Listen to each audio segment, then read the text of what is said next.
Took 25 minutes.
So it's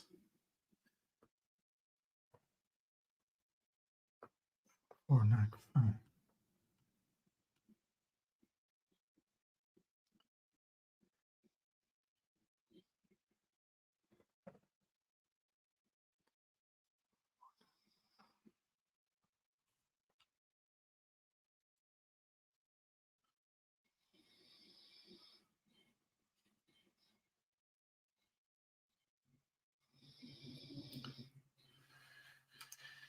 Oh well.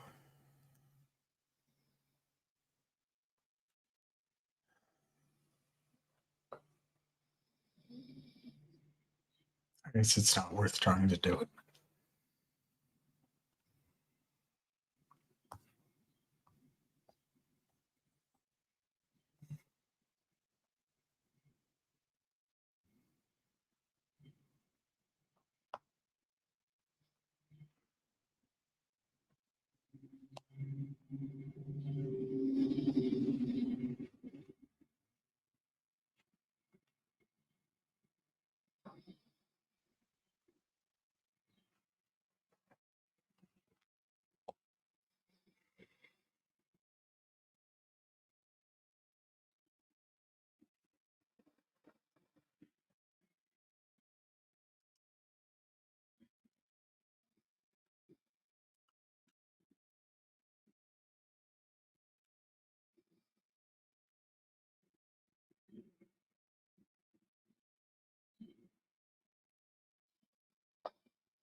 All right, so I don't know what's going on. I'll just leave it for later.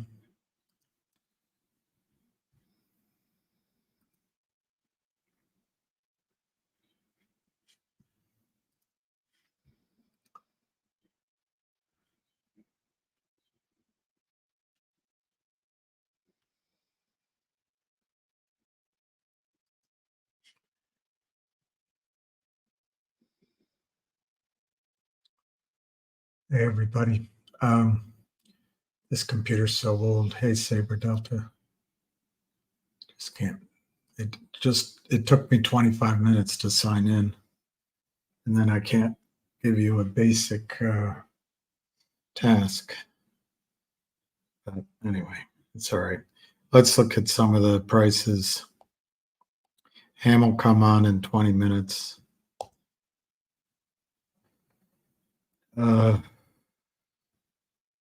I'll talk about it afterwards because Ham's not interested, but Logic's trading at 0.0164, and I'll try to go through the numbers with you.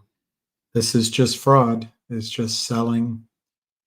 It's Aubrey Advisors, Polar, in my judgment, in my opinion, on top of the selling that was already there. That stock I put in the ticker up there, I can't really talk about. It's $1.02. So maybe something finally.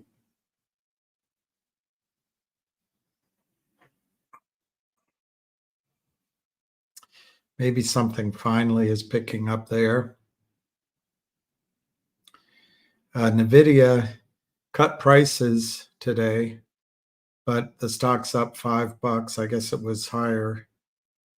Well, not much higher than it is now. $5 higher at 1,043. RCRT is also in the green, up 11 cents at 189. DJT is up 120 at 45. Apache, they don't call themselves that anymore. APA, $29. Finger motion is $3 even. That's enough for that. Let me see if I can show you one thing. I can't do it. I'm just going to let it go.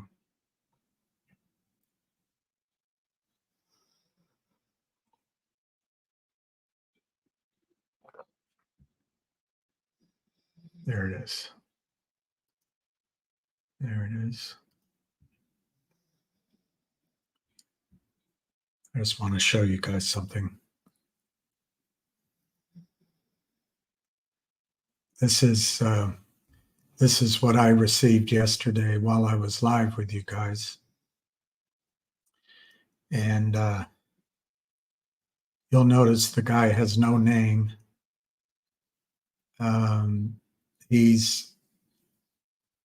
He's not very polite.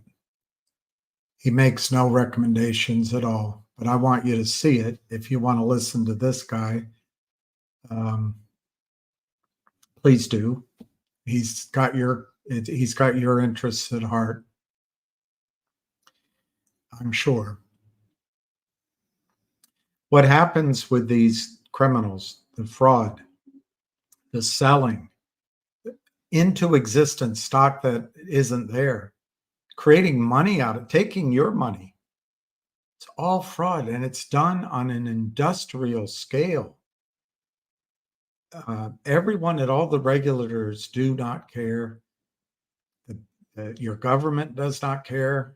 Your brokerage firm does not care. If you want to invest in a mutual fund or a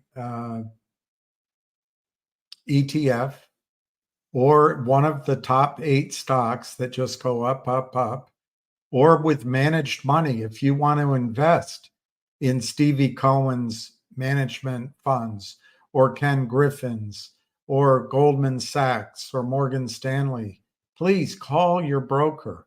Go invest in it. These all have gone up for a decade. They go up because money keeps pouring into the market. It's just printed. And then the Fed buys, and these 8 stocks keep going up, and there's a few others, but not many more. And they're set on automatic, and they're going to keep going up until they don't. Until they don't. There's an article. I can't use my left hand. It's very painful. There's an article behind the paywall.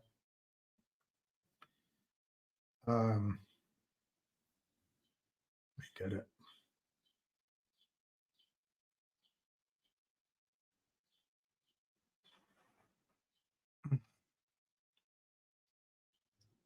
Okay, it's at Fortune magazine, and it came out last month or 2 months ago.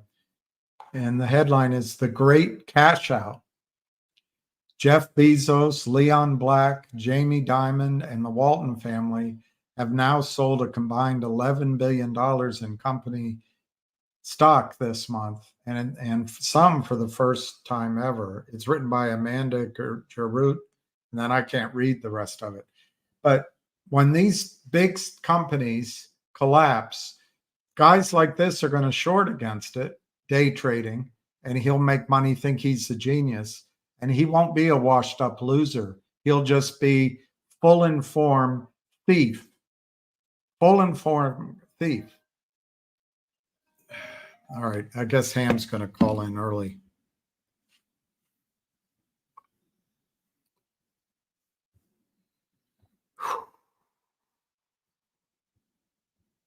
He's so impatient. That must be a good sign. That must be a good sign. Battery 100%. He's got something he wants to say. Confirm. Hello? Yeah. So you're early. Yeah, I'm ready to go. You got it. Oh, okay. Anyway, let me just move over a little bit. Anyway, welcome everybody. It's Friday morning. We got a long weekend, and again, this is not to buy or sell for the idiots that always yell at us about this stuff. I'll start off by I've been following, or I'm stuck in GDC, and I told you, William, the story the other day how I felt that the news that they're getting delisted was good news. And, you know, if I was really playing, I would have bought 50,000 at 80 cents. I could have sold it today. It traded up to, let's see what the high was, $1.05. It's 102 to 105. And that, my friends, is how you, if you really want to be a short-term trading for 20 cents, I could have made 10 grand, right? But that's, you know, here or there. So anyway, I told you my daughter averaged down at 74 the other day.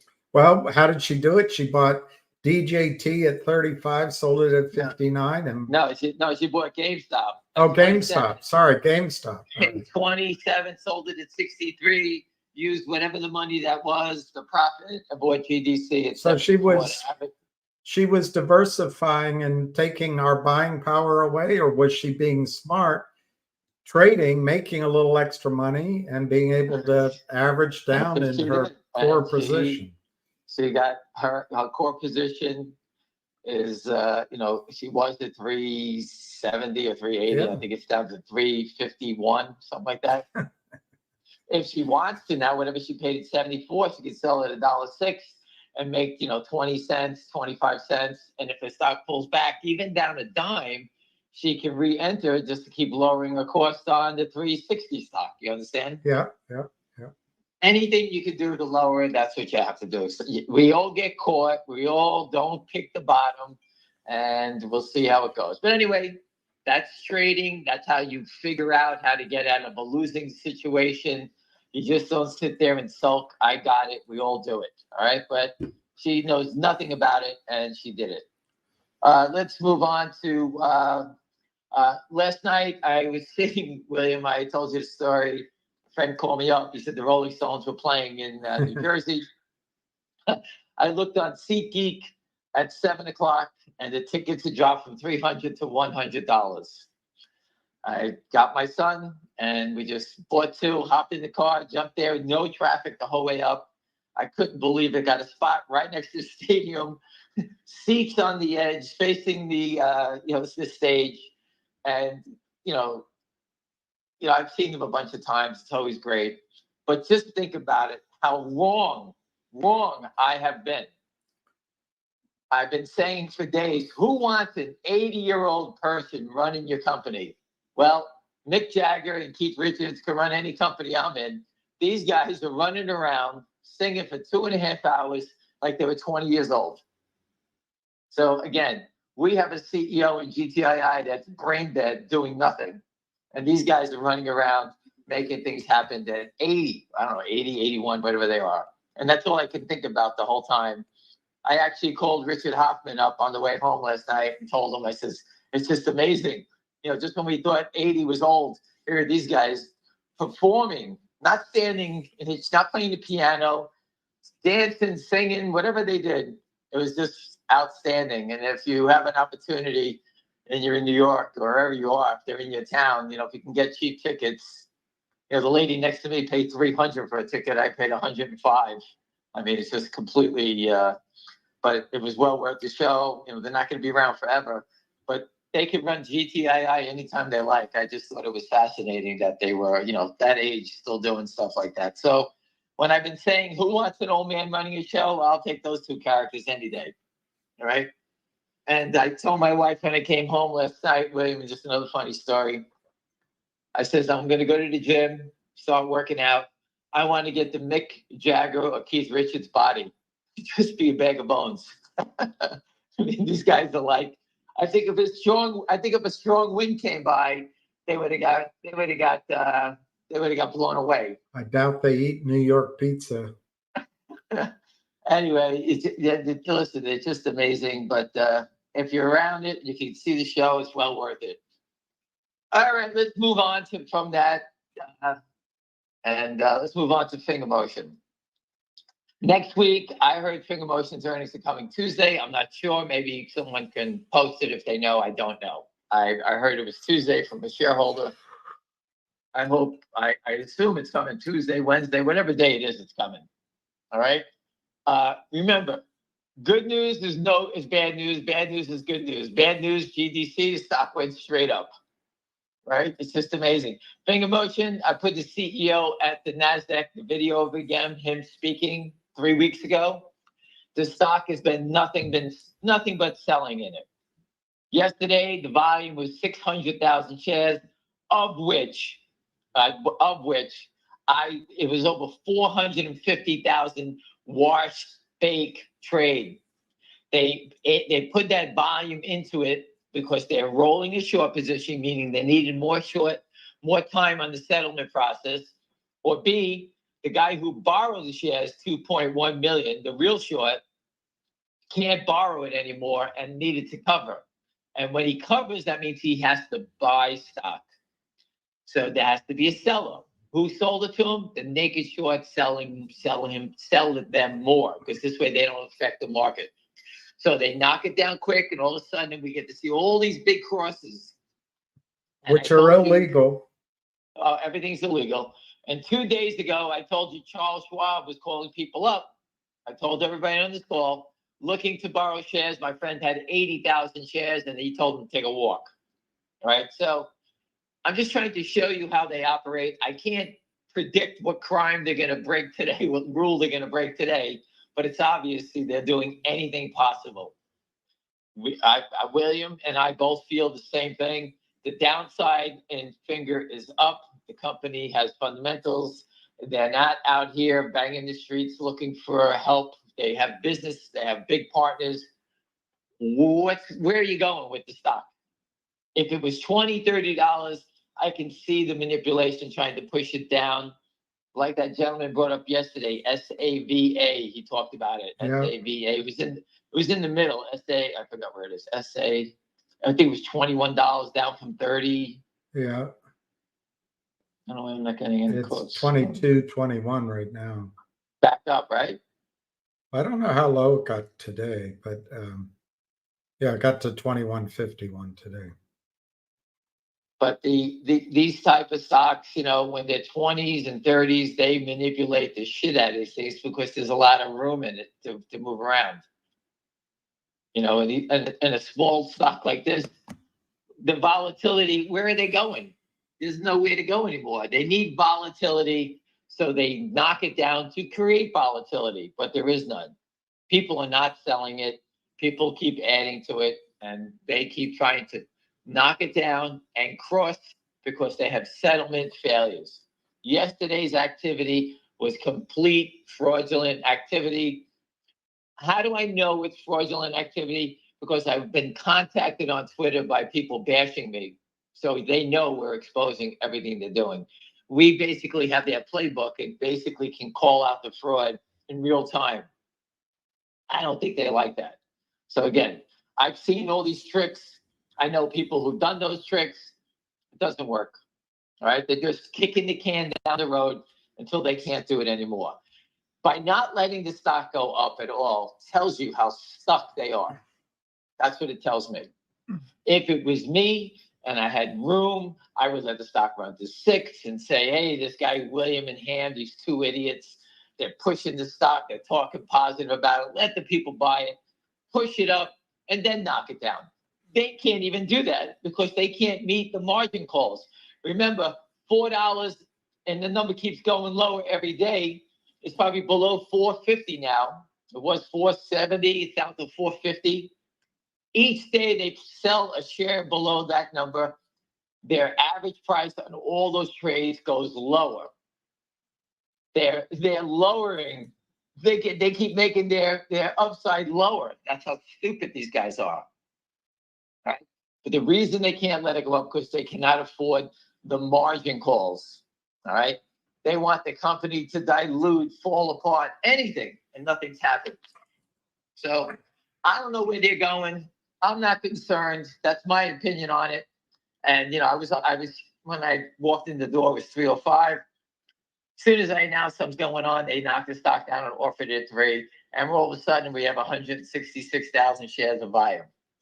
And I will say, not watching the trading today at all till now, 166,000 shares, I guarantee you 100 of it was fake. I'm just saying, I'm being conservative. It's a slow holiday weekend. People are just, a lot of people have gone away, and I can't see what the activity is, but I can guarantee you that it's not a lot on the buy side. And that will reflect later on when Dozer puts up the naked short volume. That number will be down to 40% again because there is no buying, because the buying's light and the rest of the volume is all fake. So basically, when he does put up that number and it's 38%, 40%, if you take away the fake volume, that number is going to be 99%. You understand, William? You take away the fake volume, and they basically shorted the whole day. Anything that sold, because there is no sellers. Right. I talked about it yesterday, William, when we were on. For 20 minutes, the stock didn't even trade. As soon as we hung up, they started playing games again, because obviously they're listening to whatever we say. I don't know what idiots are. These guys are so brain dead. And GDC, just to touch base, is 109 now. I told you the other day, a friend of mine, just changing the subject for a second, he called up yelling at me, he owns 400,000. And he said, this stock is being delisted.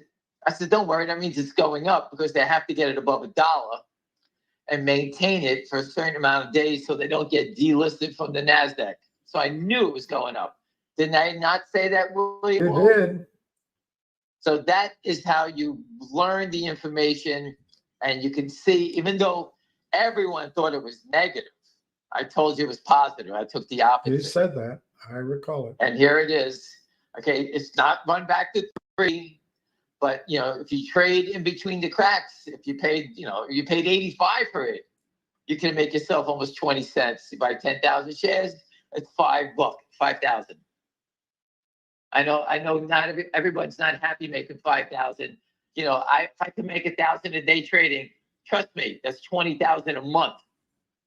I don't need to talk to anybody. Do you think this is the whole move in that stock, or how high do you think? No. I'm just trying to show you that if I was, I'm upside down, but I just showed you how to way that you can lower your upside down position and make it better for you. Do you understand? Right. Based on the news, everyone said, oh my goodness, this thing looks like it's going to be delisted. And it went straight from being delisted 74 cents to $1.09. Right. Finger motion, rang the bell on the NASDAQ, video, big shareholders, everything is going great. Earnings are coming out, and the stock's gone down from $3.90 to $3. On good news. You tell me, how do you play the stock market based on what you see. You better wise up, because you have to take all these experiences and learn how to do it. So I look at it as, GDC, I think they're going to keep pushing it, whoever's behind it. I think finger motion is the opposite. You got to stop buying the dips, because the same pattern is going to be here. All right. We know the news is coming. All right. We know there's no bad news, but maybe they'll come out with bad news that will go up. I don't know. I have no idea. But these guys playing these games here. And today, William, is the day the real short position is updated. Give me 1 second. It's not out yet. It's 2,100,000. That's the number from the last time it's reported. All right, so it's 2,100,000.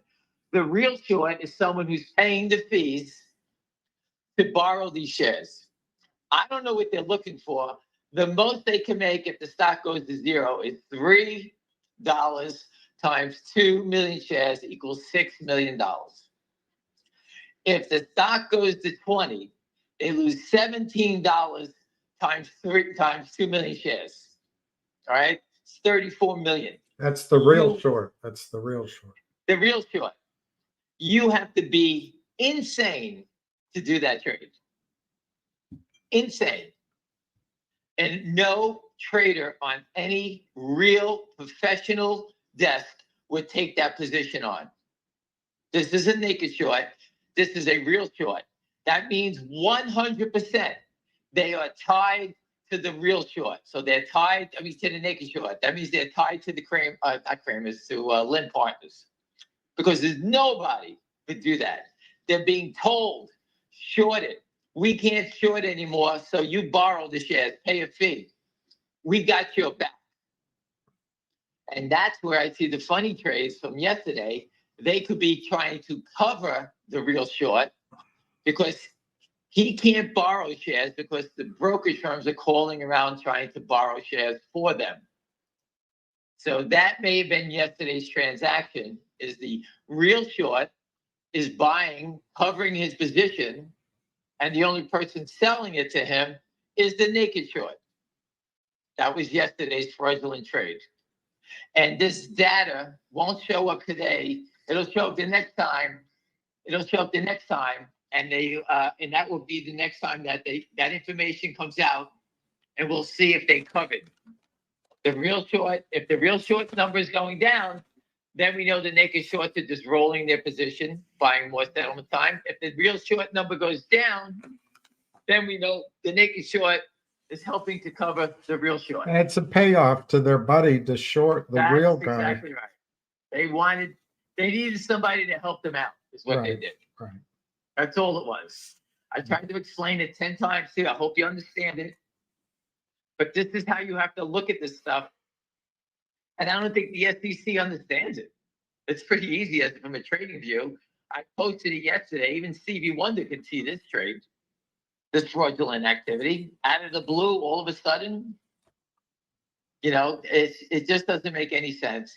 And when you see him spike it down that fast, that's the clear sign of manipulation. You can see it all over it, all the charts all the time. They all have these big red, they call it red candles, straight down. Stock goes from 3 to 250 in a snap of a finger. It goes straight down. All right, that is the criminal activity that you see. All right, so that was that. So next week we look for finger motion. We have the earnings coming out, and the company filed the update on the special dividend. As soon as the earnings come out, the dividend, the record date should be approved, and that will be the next part of the information. All right, maybe we'll get an update on their charging stations or some of the other business ventures they're working on. William brought up a good point yesterday, because I keep forgetting William. Snowflake is a data company in the US. It's a $55 billion data company. Finger Motion is a data company in China. Just think about it when it becomes a mature business, how big it's going to be. You don't have to be here forever. I'm not telling you that, but when you look at an investment, watch the CEO. He tells you. He's actually referenced Snowflake in one of his videos. I can't remember which one it was. And it's always been in my mind that if this company sells data to Munich Re, Pacific Life Re, and other people that want it, what a monster this is going to be. Because they have access to all the data in China. Any other questions, William? Well, one's a mechanical one. Could you post the phone number for the SEC complaint line again? Oh, I will 100% do that. All right. That's so, Mike, just look it up on @HamShortKiller on Twitter. And what's Hey, I got a better one. I'll put it under GTII. Which one does he want it under? he didn't say, but I'm Okay, guessing. no problem. Here it is. Call the SEC and report whatever crime you think you see. Yeah. And then, And if you do report it and you get paid, it's like a slot machine. Hold on a second, William. Let me just put it up. You ask. I just have to look for it. The whistleblower program. Here it is. And if you click on it, you can see the number right at the top. Hold on a second. It says whistleblower awards over 1 billion. You can call the office of the whistleblower at 551-4790.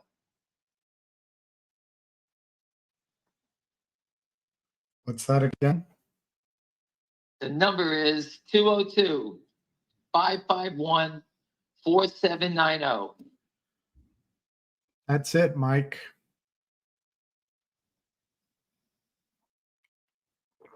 At least that's the one we've been calling. And then yesterday or the day before, Mark asked, and I couldn't find it. What's the call letter or the website for the FINRA short data daily? I couldn't find it. I used to look at it every day. What is that again, William? What was that? The website FINRA puts out with the short data every day. Failed. Yeah, Doza gets it every day. I know, but we used to be able to look it up ourselves on a site. Yeah, I'm too lazy. Doza has a link. He gets it every Do you day at remember it 5:30. though? I can't Do I remember. remember it? No, Yeah. I do not. I I can't can't remember either. where it was. Doza has it. I forgot. It's been 2 years. Doza been posting it every day. He's the LSU guy, and he's been. I think it was part of our bet when Florida State beat LSU that he had to do it, and he's been doing it like a gentleman. So I can't thank him enough every day.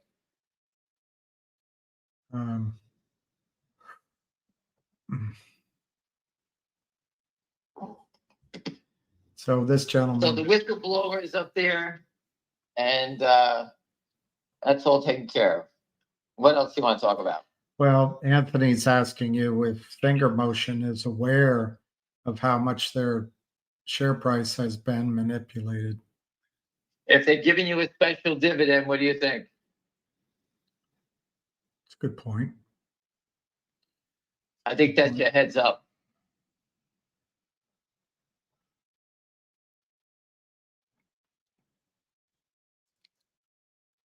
Yeah, Rosa's pointing out, I guess, that she bought GDC at 211. But yeah, I mean, you're better than me, Rosa. I'm at 380 down to 350 now. They're right around there somewhere. My friend who owns a sizable position, one owns it at $1.25, average down. The other one's at 380. He owns it at 4. I'm just following the gang. That's all I do. I believe that ZJYL and that one will run together. I had something else to say to you, William, and I just remembered it. Now, I haven't had the time, or I'm not an attorney, but I reposted it.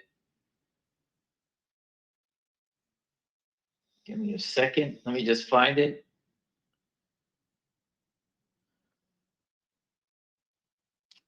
SEC, I just saw this Someone put this up. SEC says Citadel Securities broke short sale labeling rules. They indicated they marked trades as long or short. They did them inadequate. They were incorrect in what they were doing. So we're marking long tickets. They were really shorts. But anyway, someone posted this. Kurt Kramer is going down. The United States Court, U.S. District Court. The SEC, I guess they have the action. What's today's date? Today's the 24th. I guess this was the 10th. It's actually the complaint against Kramer, I guess. I'm not an attorney. It's right there. Someone posted it on Twitter.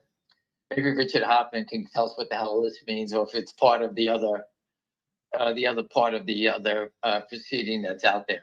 I saw that again. I just spoke to a gentleman, and he said that it's impossible for us to do any more than we've done with GTII. We exposed the prime broker, thanks to the CEO of Dog Boy Mary DBMM. She was wonderful. She told us the Kramers used Alpine. Alpine went bust. We got the proof from the NSPC, the DTC, the SEC in a court document. So for those who yell at us and think that we're a bunch of jerks, it's in a court document. The proof is right there. Well, we didn't make it up. It's right there. And then we told you the crooks were the Kramers. Well, they got busted again. All right. These guys are repeat offenders. And let's take it one step further, William. Let's see if you can remember. The last 2 days, I talked about the cover of Forbes from 1988. And there was a group of short plays called the Fierro brothers. Remember that, William? We talked about them. Yeah. William? Yeah, I remember. Well, John Fierro just got caught yesterday again. He was buying the debt of public companies and selling billions of shares of stock. Now, if you think he converted and then sold the stock, you're out of your bird.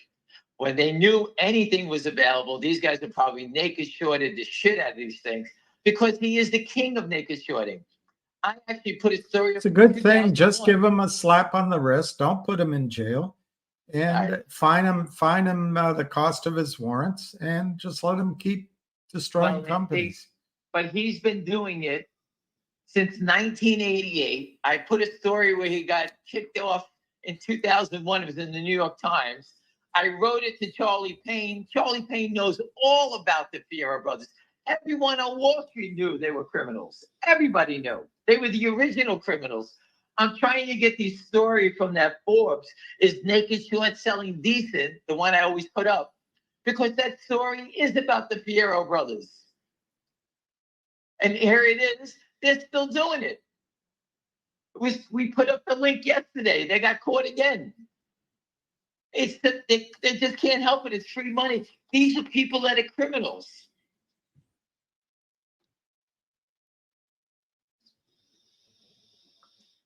It's just remarkable that no one says anything about it. Lynn Partners is tied to Savvy Management. Savvy Howman just got busted by the SEC in a short selling scheme. What the hell do you think Lynn Partners is doing? They're the same character. The exact same thing. I put up this morning, William, what month will the SEC grab them? Is it June, July, or August? My bet is June. The Kramers? I told the speak. No, Lynn. Oh, Lynn.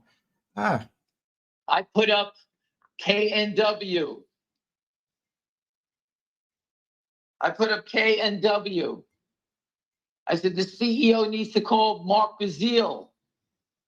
Get rid of these guys. You're going to zero. Someone wake up. I'm trying to help them. I'm not trying to hurt anyone.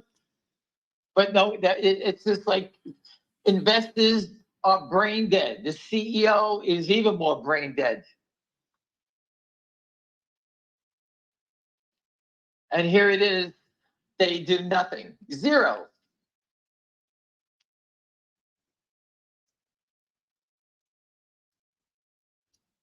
It's unbelievable. Not unusual. And it's just so crazy that it's right there. How do they not weed these guys out and just grab them? They're just stealing money. They're not doing it. They have no value at all. Zero. They're not providing liquidity. They're just stealing. I can understand Citadel's little, scam. These guys are just stealing. Complete stealing, destruction, no matter what, drive it lower. And they allow these guys to go on. And Hal Mintz is living in a $10 million condo in the most exclusive place in the United States, Fisher Island. Well, we got to Everyone on protect this guys call, like that. I don't give a shit who you are.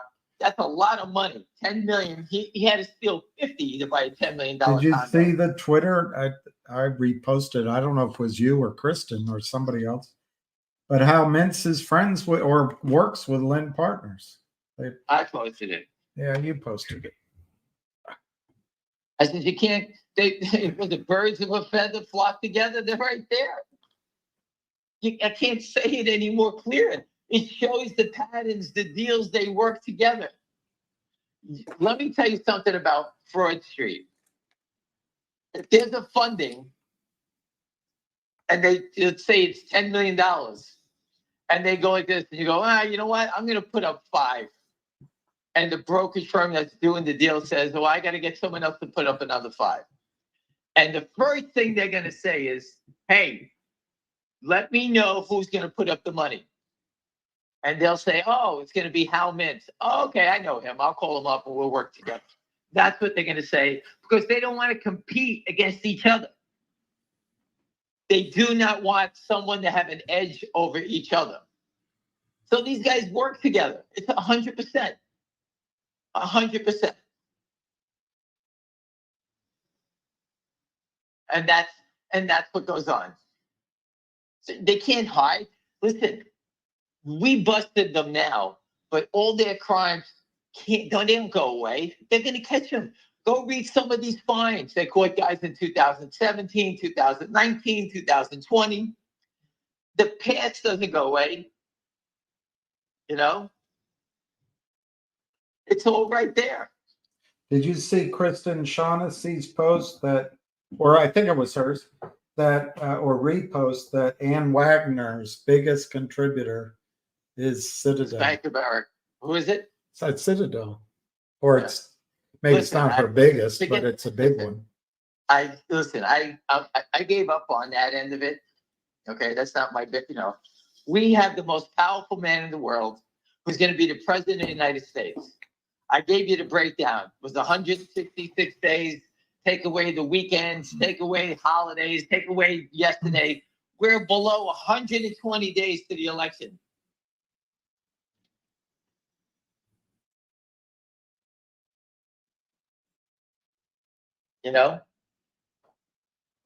Mm-hmm. And this is ending. Pat Byrne told you it's ending. As soon as they get in, it's going to end. And here it is.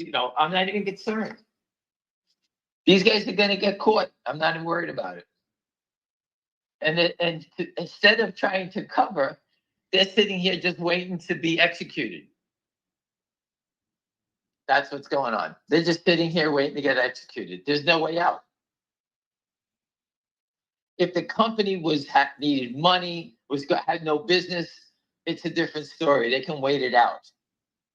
This is a different company. This is a company that's growing. It's going the other way. That makes sense to you. They picked the wrong company to go play games with. That just shows you that they don't give a shit. They don't even read what the company does. Oh, we love your company. Oh, we love it. We're with you. That's how stupid these guys are. They're killing this. They're warming up to kill that KNW, and that company has a diabetes product. I don't even know what the hell it is. It's never going anywhere. They're dead in the water there too. That company's dead. Why? Because they need money to fund their trials, right? That's what's going on there. And when you need money, that leaves the bandits to come and get you. And the SEC needs to shut these guys down. There should be no way that they should have any right to lend any money. And the tax system will show right away, if you file that you're raising money, all of a sudden the fails to deliver come in, you could sit there and say, oh my God, this company's raising money. And all of a sudden, all we see is fails to deliver. Right? Yeah. So where do you, That's where do you, that's what the tax system's going to do. And that's why they don't want anybody to see what the hell they're doing.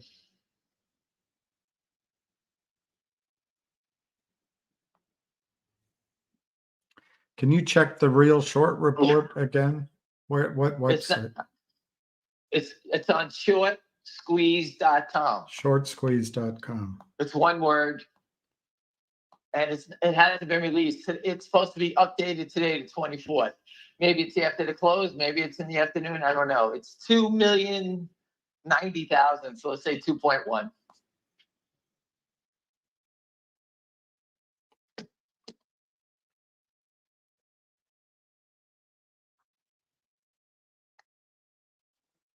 That's the real numbers. That's not the. No, that's not the naked short. The naked short is 227 million. Average price $4.40 to 50 cents, something like that. Right.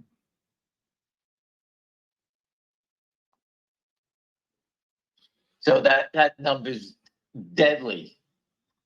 And I don't add it up every day. Just think about it. 100,000 a day, right, is 500 a week, is 2 million a month.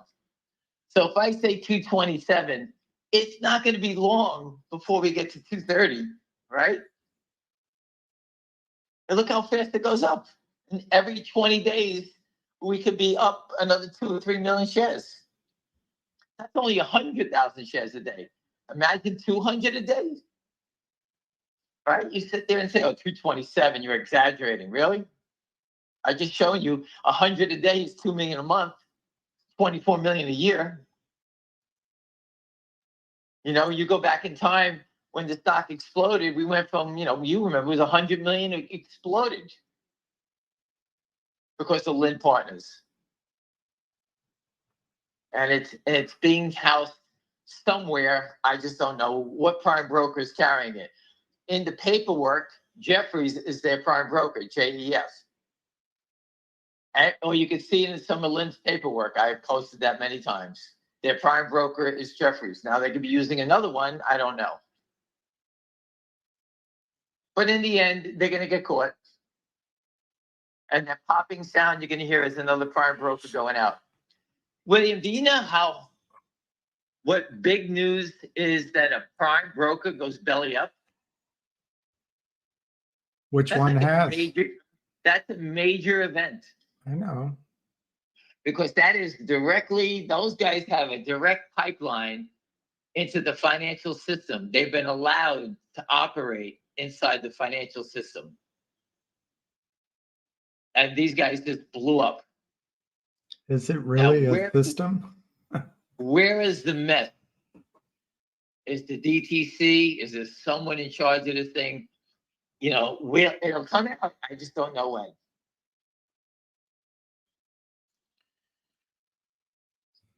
Is there a big deal that GameStop is changing its name to GameStop Holding Company from GME Corp? Not to me. Yeah. Maybe they're doing, I don't know. He must be doing something to do it. I don't know what his reason is. Well, I mean, it's interesting. I was reading, Red Lobster went bankrupt and they blamed it on the shrimp, all the shrimp you could eat. What it really was is they got some money from a hedge fund. They split it into real estate and restaurants, and then the hedge fund raised the leases. They went out of business because the hedge fund wanted the real estate. Anyway, my point is sometimes changing to a holding company might have an impact, but I don't know. I didn't study GME very much. Another gentleman is saying, I wish GTII had 1.8 billion like GME. Well, They didn't have it before. They did it with warrants and doing deals, but Well, there it is. They showed you that they destroyed Red Lobster to do what? To get the real estate property. that's exactly it. I mean, so these motives are everywhere. And they And it help the all shorts, stems- you know, the shorts when Red Lobster goes bankrupt. The poor woman who's CEO, no, she's CEO of that other one, Cracker Barrel. They're going after everything. Right. I go to Cracker Barrel when I drive up and down the East Coast all the time. I used to. They're very I- clean and they're good food, but Yeah, they're listen, going. they're everywhere, and it's part of the 95 corridor going back and forth to Florida. They're all over the place, but yet some hedge fund wants to kill it. What are you gonna say? They'll get a brokerage firm to downgrade it. Andrew Left and his short and distort gang will come out here and write a story about that. They had a bad piece of fish or something, and whatever it's going to be, and then they'll try to kill it. That's it. That's the U.S. equity markets, people. It's all fraud. It's all fraud, and it's in to fight it. But we're I put trying. up a story, William. I put up a story this morning from Susan Trimbat. I was Googling The Economist from 2011, and she addressed The Economist, and I reposted it before. Susan Trimbat, she's on Twitter. And she said the same thing I did. Short sellers do not offer anything. They're garbage. Yeah, but the They talk government about protects them. Ann Wagner They- protects them. But they talk about how it gives price. They determine price. And we're looking at it saying they don't do. We know when to sell. We don't need them. Well, that's one of their gimmicks is when a company needs capital or a company's acquiring another company. What did the brain trusts of both companies do? They look at the stock price because they were taught for 30 years at these business schools that the random walk theory, that the stock price reflects everything you need to know about the value of the company. Well, it's not true anymore. There's nobody studying stocks anymore. There's no trading test. It's none. So when they short it down, that's the wrong price to use. But no CEO has the balls to tell their funder, I'm not using 50 cents. Our value is $4. If you want to invest, we'll do it at $3 or $3.50, but we're not going down to the market price. Otherwise, and we'll walk away. But they don't have the balls to do that. They just And then when they fund it at 50 cents, the criminals who are so arrogant and they come here and tell me I'm washed up, they just drive it lower. They get on the CEO gets on a hamster wheel, and she might as well go get a job selling milkshakes at Costco or hot dogs or whatever the hell they sell there. William, hold on 1 second. Hold on.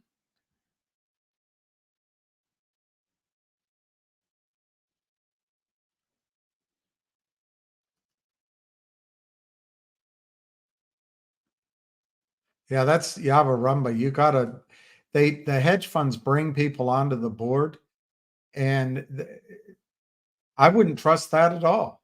The CEOs think, oh, we got these good finance people here. No, you got people representing the criminals right there. This thing is so systemic, so endemic, and it's corrupted our entire government. It's trillions and trillions of dollars under management. Wall Street has destroyed any kind of republic we have, any kind of journalism. Look who owns the media companies, BlackRock. And then guys come on here and tell me I'm a effing loser and I'm washed up, which might be true. But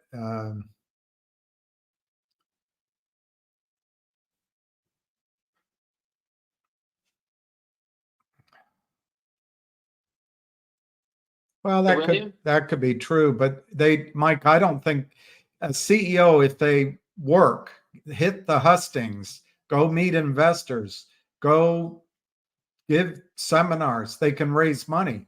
They need the money, but they want to take it from a one-stop shop, like the lying Jeff Easton says, We'll be your partner. And Philip Vallier says, we're so excited to be early stage funder of Finger Motion. And then in the behind, they're just stabbing you in the back. You can't, CEOs have to stop believing their eyes, not believing their eyes. Well, what the one thing what you're saying is wrong is that I know I say a lot of things wrong. CEOs like you, they all want to make it a one-stop shop. They want to be able to get their money from a qualified investor that is basically, they believe, to be approved by the SEC, and that they can come out here and just raise the money, tell their investors, tell their shareholders that they'll be able to finance whatever the hell they're trying to do, right? Right. Instead, the SEC has allowed these guys to run wild, and to have John Fierro, who is a complete criminal from 1988, still in the game stealing money and got busted again, is amazing. 25 years later. That's as long as you've been fighting it. His name, when I was on the trading desk, people used to say the Fierro brothers. That story, I'm going to dig it up in an old email, I have it, is from 1988. The story is about John Fierro naked shorting. In 2001, the New York Times wrote a story that the NASDAQ banned him. The NASDAQ banned him. And here he is. He's John Fierro again, and he got caught again. These guys are notorious. They know how to move money through the banking systems, through countries. There's no way to stop him. He'll just change his name, his address, and put somebody else in charge, right? It all stems from unsettled trades. That is the loophole that allows these criminals to live. They cannot survive if the loophole is gone. I don't care who you are, settle the trades. That means if they want to invest, they got to put up money. That's it. And They're I not think putting up money, they're just stealing. I think the other thing that would stop it quickly is full disclosure. I mean, they require CEOs to disclose everything. I think the SEC should disclose that for 25 years, they failed to enforce the 1934 and 1933 Securities Acts as it relates to settlement. If you invest in U.S. markets, the Fierro brothers, the Kramer brothers are going to steal your money. Full disclosure, full stop. We have a budget. We have a brand new building over on Capitol Hill, but we don't enforce the laws. Full disclosure. Disclose it. The funny thing is, that's why they're all unregistered broker dealers. They don't want to disclose what they're doing. Yeah. Just It's like having a bank. It's like, William, you go down to the corner, you're at the store, and you put a teller in there and say, we're a bank. There's no license. That's what they're doing. Fred's Bank. That's what they do. Exactly what they do. I'm just looking at it. The Fieros sound Italian. Are they Italian? I know nothing about them. Kristen Shaughnessy says hello to you. And I know you guys are KISSING. No, I'm kidding. But she says she found your article and she just posted it on Twitter. So if you can look over to Twitter. She found it? That's what she says. Hi, everyone. Tell him I think I found it. Posted it on Twitter. Oh, my God. She's too quick. She's amazing. She's the best thing we have other than you and Junk Savvy and Busy Brands and Richard Hoffman and 1998. Dozier. There's John Fierro and then Hanover Sterling. You talk about the dream team of crooks. There you go. There it is. So Stephen Whitney Jr. is tired of the bullshit. Yada, yada, yada, fraud, yada, yada, yada, crime, yada, yada, yada, stock never goes up, yada, yada, yada, yada. So Steve Whitney, I got one idea. Stop tuning in, sell the shares you have, and go put your money in NVIDIA. And that's not financial advice. I think NVIDIA at some point will come down. You think you're tired of it, by the way. Yeah. Tell the big mouth to go down to the SEC have some balls, knock on the door, and go complain. We called the cops 15 times. Steve, whatever his name is, Steve Whitney Jr. Steve Whitney Jr., we're trying to save your stupid ass. But you know what, something? Instead, you want to sit here and bullshit us. Listen, William, I don't need to. I know. At first, I thought it was a positive comment, but it wasn't. Listen. If you don't realize that we've called the cops and trying to fight the crime and stop this nonsense, then you're a buffoon. And there you go. That's an example of a buffoon. Yeah. I never told you that you're going to buy a stock and we're going to make it work every time. If I could do that, I would never even tell you. I would never tell you anything. I think just in Ham's defense, and I'll leave myself out of it, from the get-go, Ham has described the risk of the fraud in every single day, every single conversation. He lets people know what Wall Street and the criminals are doing without oversight from the regulators. So if you think that he's making it up, I guess you don't expect bad news, but it's right there. So yada, yada, yada, down the roda. Right. Listen, they robbed me. I know. I'm tired of reporting on it. I could stop doing it tomorrow. Do you think I have nothing better to do? I believe I sometimes wonder. But listen, I look at it this way. You now have the president, the president of the United States, the former president, and soon to be the next president, and a presidential candidate talking about naked short selling.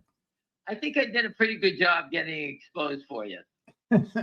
You know what? If you want me to be like what's his name, Roaring Kitty, Steve, can you just go chill? It'll work out. Chill. Just says nothing. For him, that means for him, I want the word to use chill. Chill, buddy. Don't worry about it. Chill. Says absolutely nothing. So your West Point friend says, "Don't waste your time arguing with idiots." Right. That's the first guy I told you I shoot in the back if he was in my platoon. and he's on our side. I tell you every day I would shoot that guy in the back. Poor Steven Rosenberg. I wouldn't. Let me tell you something. You're so hard on him. He's a great guy. I know him 150 years. He's a pain in the ass. Like I said, he's a military guy, and if he was in my platoon, I'd definitely run away from him every day and try to lose him. But other than that, he would come back. He's like a cockroach. You can't kill this guy. You know, that's just what he is.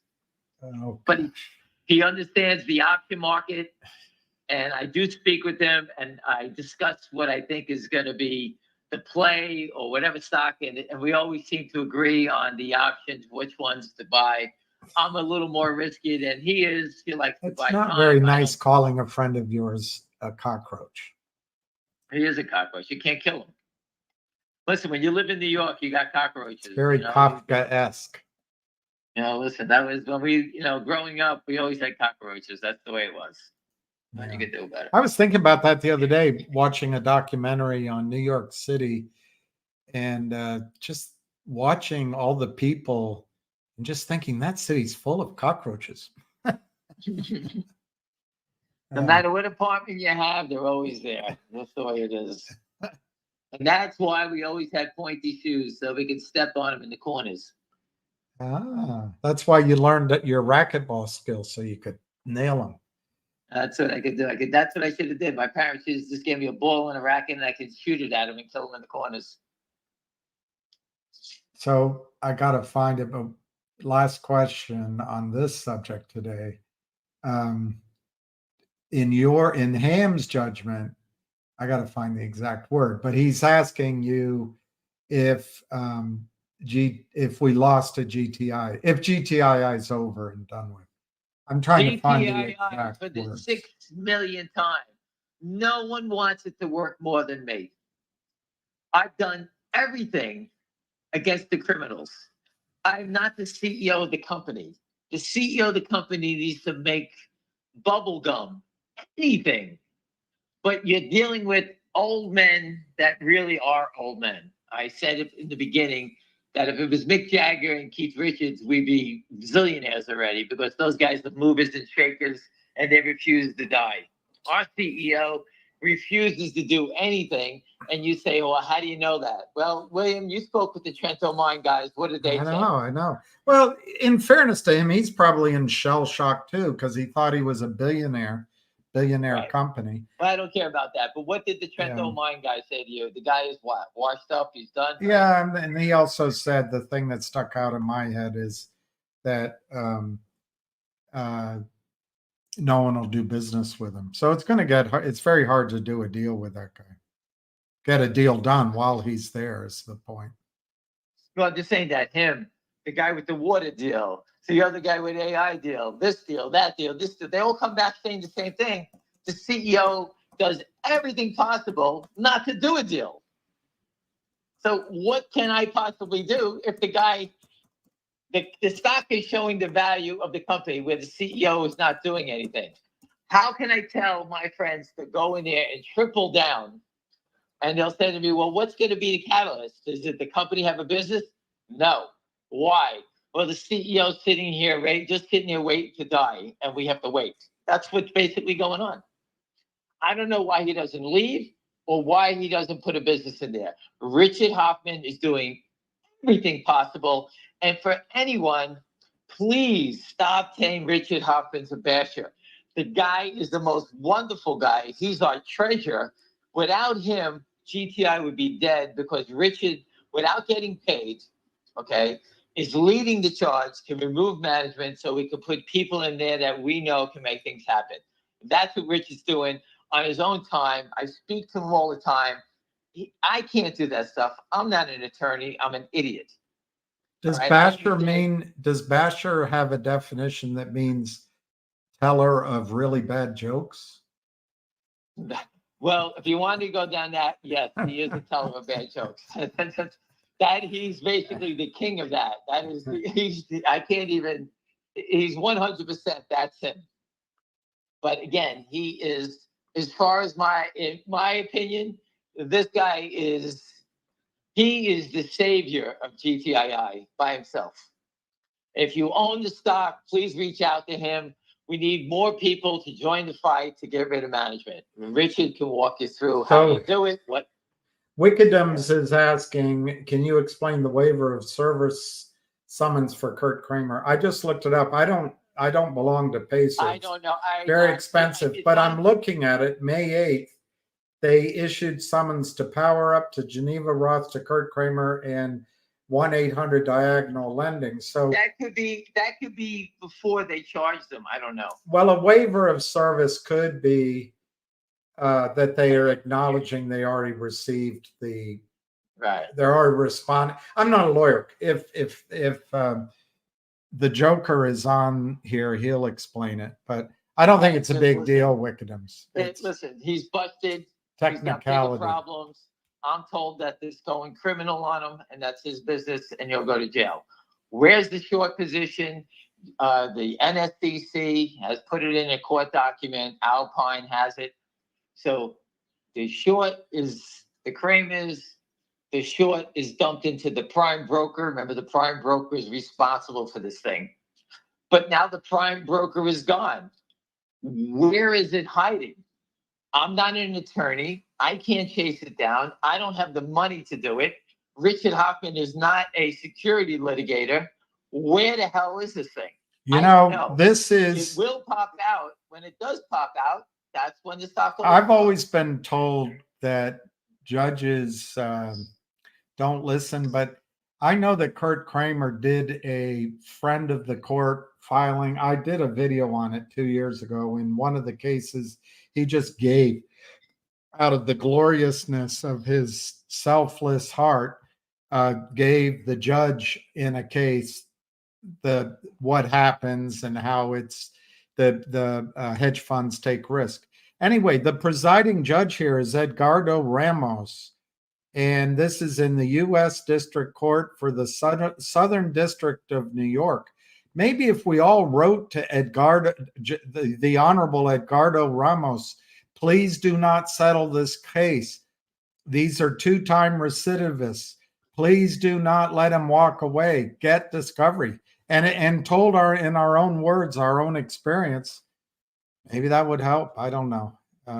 Edgardo Ramos, U.S. District Court for the Southern District of New York. And the other thing is How about if I write give the you attorneys for the complaint. I can almost remember her name, Stephanie Rahamos, something like that.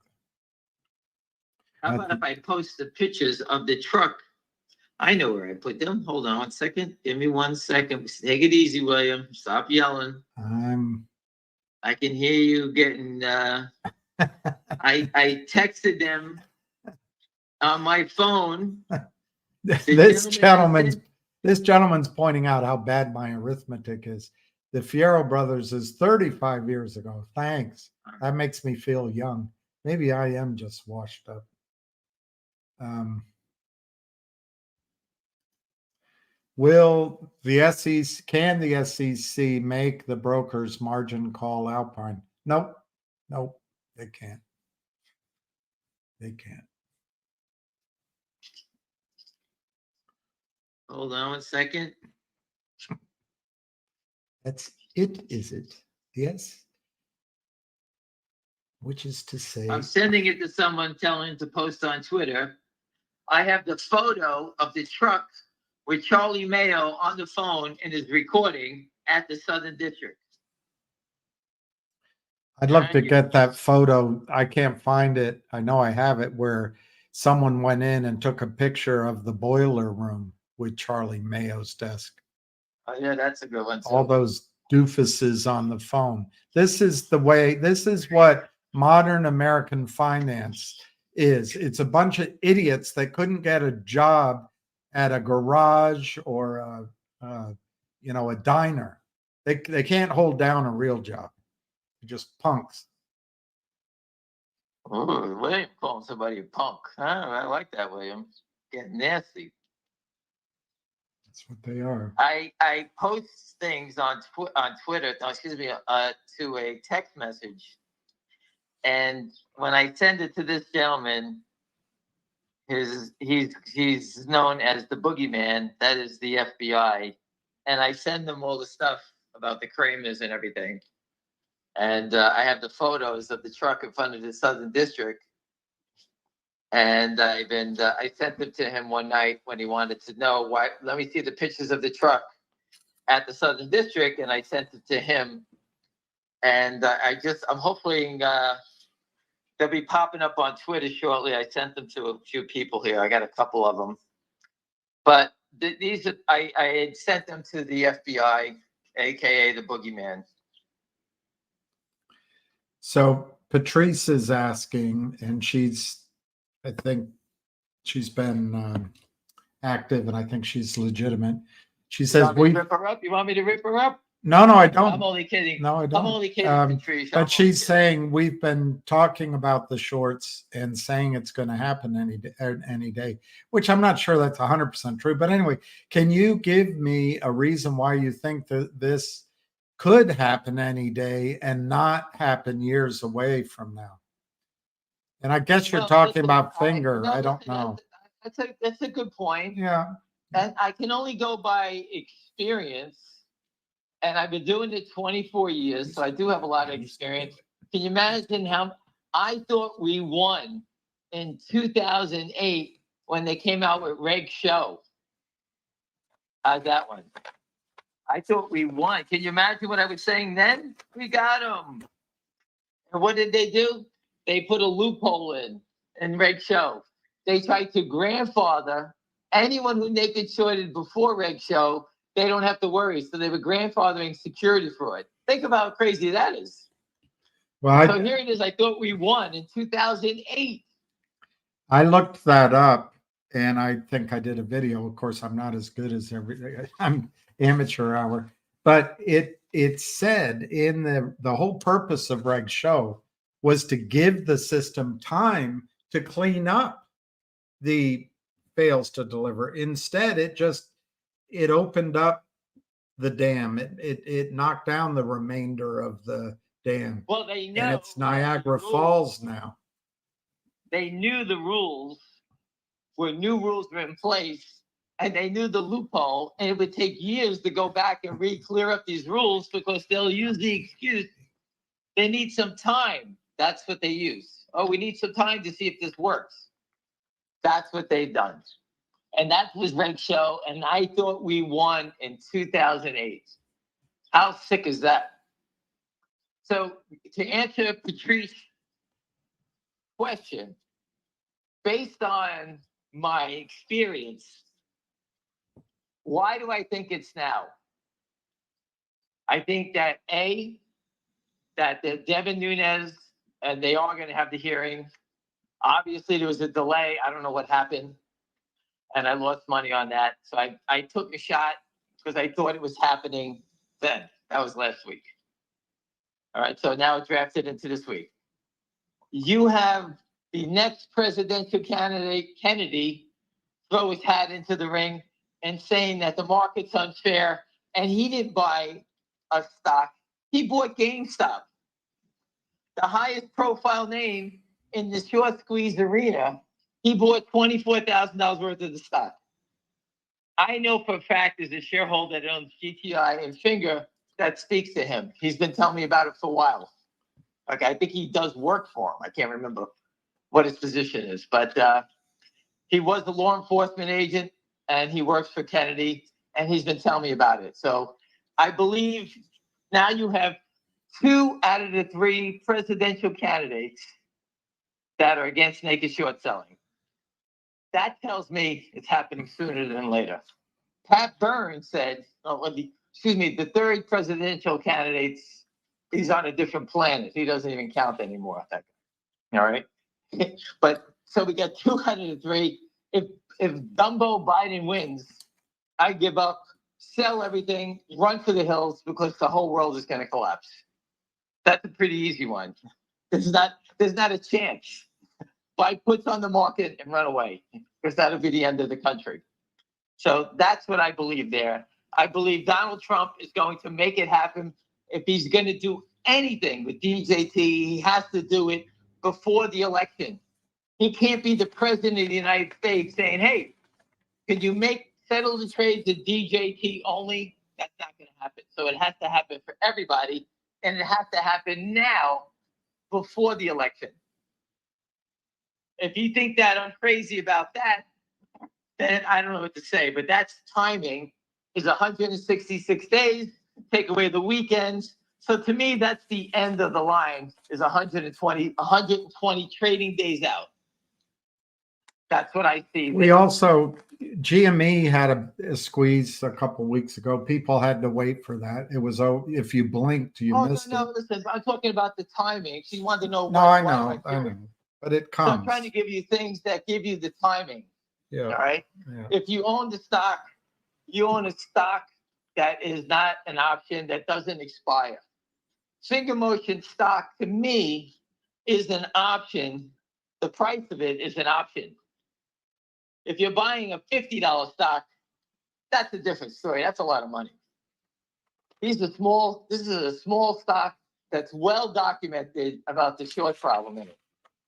This stock is not just jumping in the table and jumping on the board like some people accuse me of. Oh, you're just jumping around. I'm not jumping around. I'm just bringing to your attention what I see. If you don't, I like to talk about different names. So if I love Kodak, but no one at the company, no one's fighting for it but me. So what the hell should I fight about for? I don't even own it. I love Lumber Liquidators, LL. Go back and look at the short squeeze they have. Then they accuse the company of putting some sort of fluid, embalming fluid, I think, in the wood or something like that. And they killed the company down to $1.50. They make wood floors. They went after them. I mean, just think of the crazy stuff. I don't talk about all these names. I watch them all. But finger motion, I have detailed. I can't detail it anymore. Everything is out there. I can't possibly say any more about finger motion. The CEO is telling you everything about the company in videos. They're on Twitter. The IR guy's telling you everything you need to know. It's right there. And the timing, I'm basing everything on who our new friends are. Donald Trump, Devin Nunes, Kennedy. Pat Burns said it on the video call, on the call, that naked short selling, when they get into the White House, they're going to end it. That's 166 days out. So 24 years is coming to a head for me in 166 days. I think this point that Stephen's making is correct. If we learned anything over the last 3 years, is that captured regulators and captured Congress has green lighted this crime. The mistake we made is thinking that the regulators would enforce the law, thinking that law and order would prevail. And I think that's the bottom line. The markets are corrupt. No one's here to rescue us. And that's why Ham fighting as hard as he does is amazing to me, because it's literally like that Dutch guy putting his fingers in the dike in Holland. It's a tough job. There's nobody on our side. Nobody. Other than our group, there's nobody I've found in government, in Wall Street, in journalism, in Congress. Nobody's on our side. So anyway. Zero. There's nobody here. When we wrote Pat Byrne in 2005, he killed him in Overstock. You remember his father owned Geico. My father's a garbage man. Obviously, I had to use, I was rubbing two sticks together to make this happen. Pat Byrne was hiring professional writers. I brought Dave Patch to the fight. That was the best thing we can do. And we did everything possible. There were 10 of us on the Raging Bull, or whatever was available at the time. I think it was just the Raging Bull.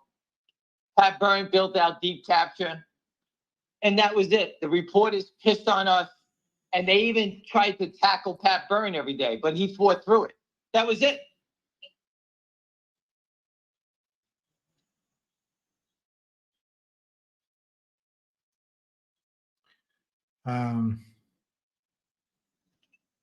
Jack That was it, Wayne. There was nobody else here.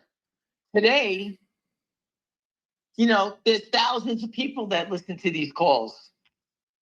I think they're getting educated. GameStop people, what's his name? George, what was his name from Florida? Donahue.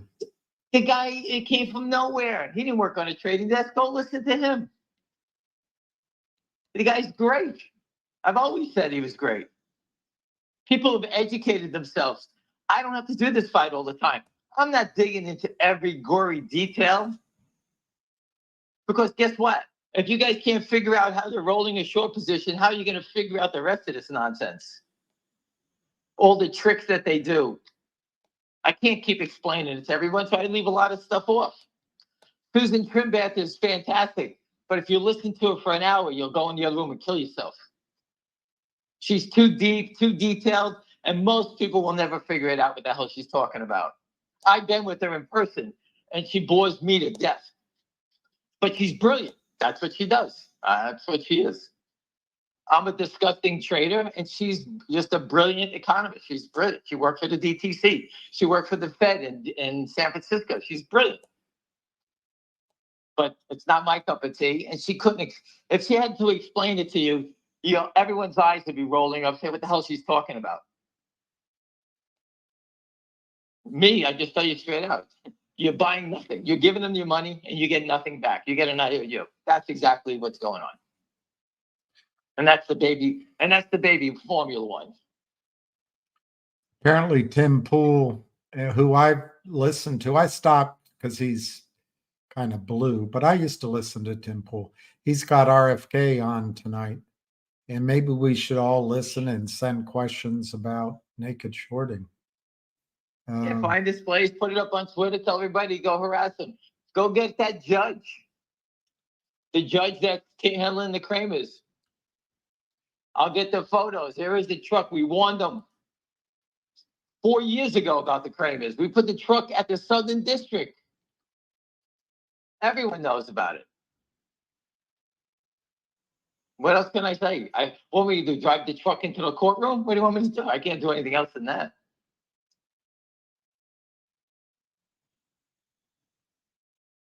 You know, that we've done everything possible. Yeah. Yeah. You know, so we've done everything and it's there. The GTII, if someone decides to close out the short position, the stock can go from here to 100 before you blink an eye. But I don't even know who to attack and where it is. And I just don't have the energy to chase it down the rest of my living days. I'm here to kill them, take losses in other things, kill them here, and move along. If somebody can figure out, get rid of management, we win. What's that? This guy's correcting he's correcting my arithmetic.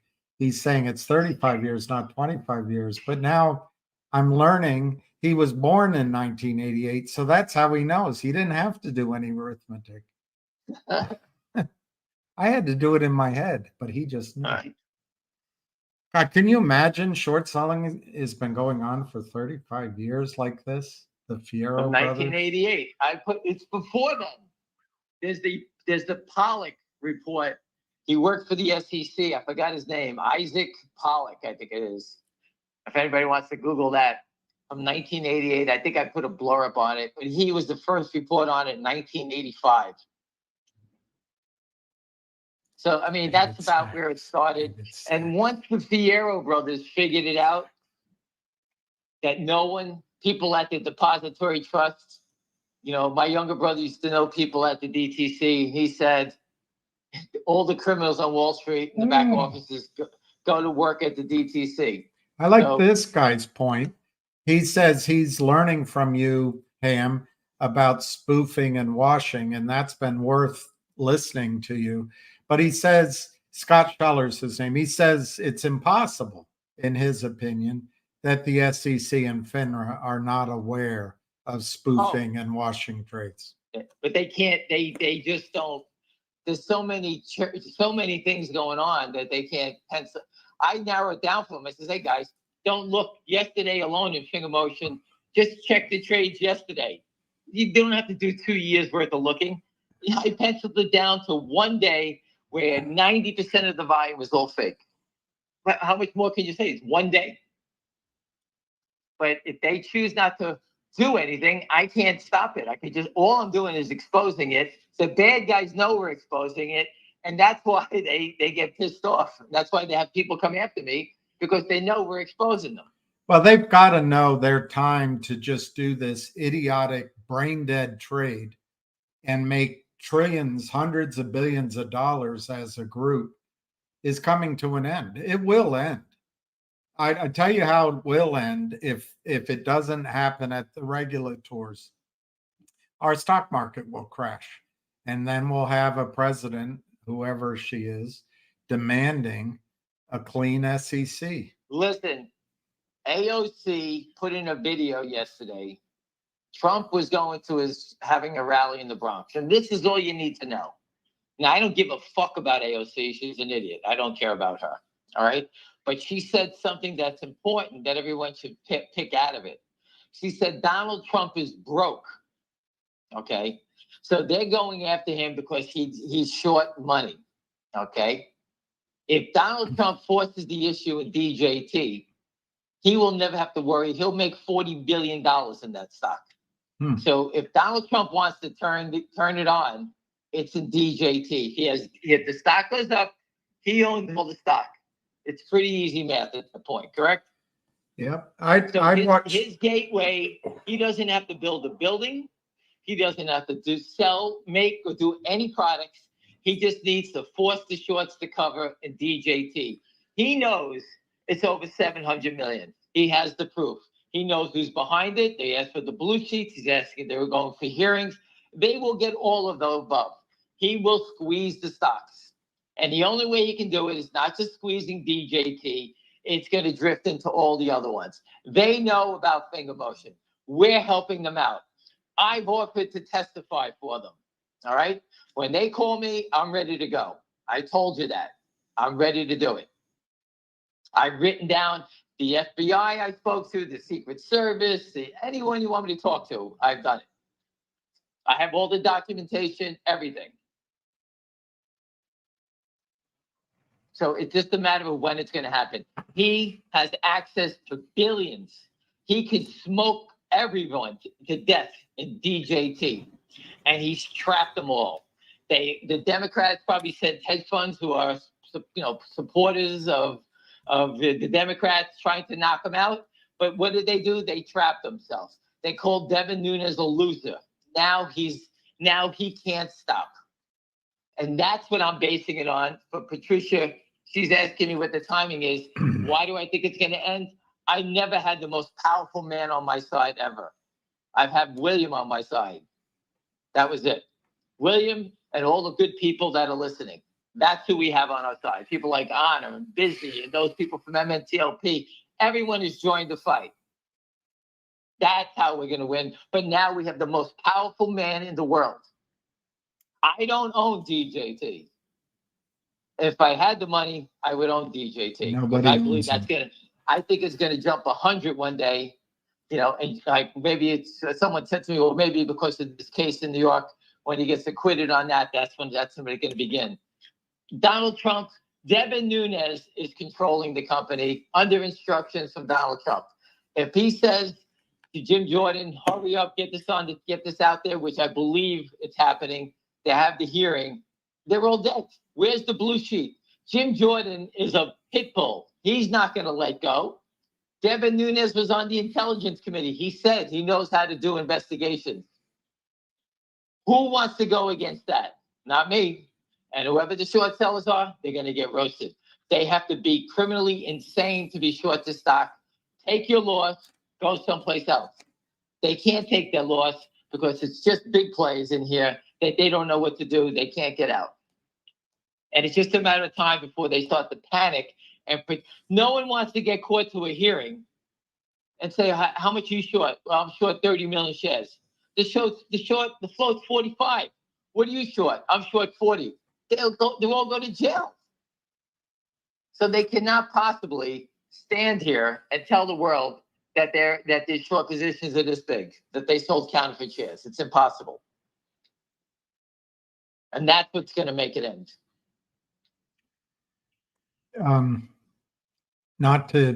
Just to quickly state it, you said AOC's an idiot. I'm not so sure she is. I don't think there's a politician that's the equal of Trump in terms of getting video camera coverage and controlling the message. Oh, no, I'm not. She's top of the charts with her ability.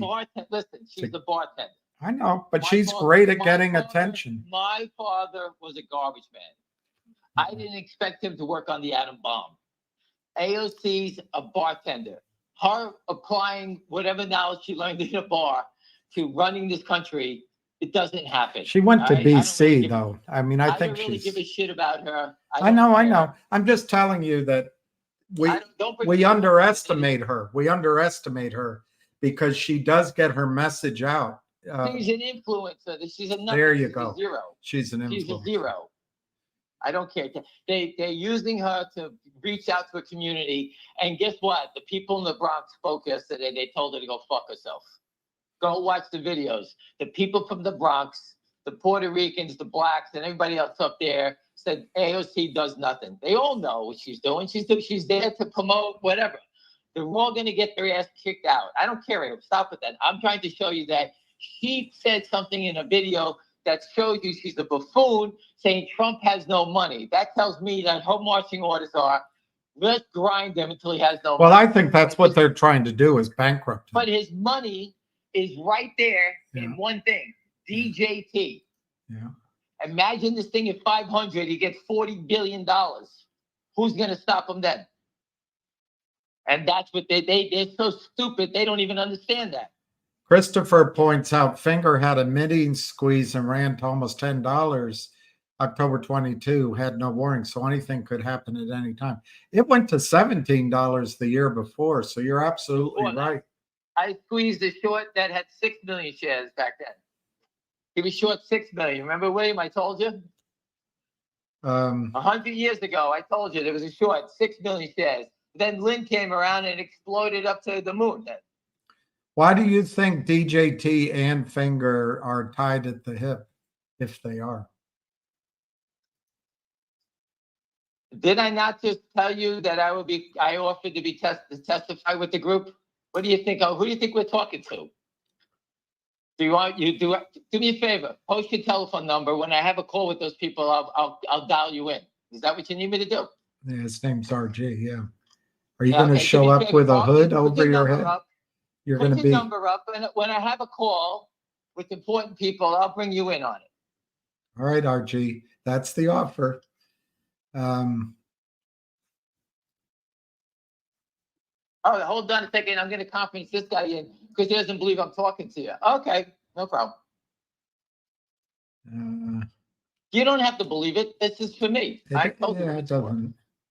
Whether or not people believe it is. No, listen, I don't. I'm just telling you, I'm doing. The last thing I want to do is do any of this shit. I want to go play pickleball, enjoy my family, enjoy my life. I don't need to do this shit anymore. I'm sick of doing it. If you think you're sick about it, come over here. I can't stand it anymore. I want to look like Mick Jagger when I'm 80. I told you that's what I'm going to do. I told my wife I'm joining the gym. I'm going to go get a Mick Jagger and Keith Richards body. That's all I have to do. Just starve myself, take whatever the fuck they're taking, get more energy than anybody, and keep running around. That's all I want to do.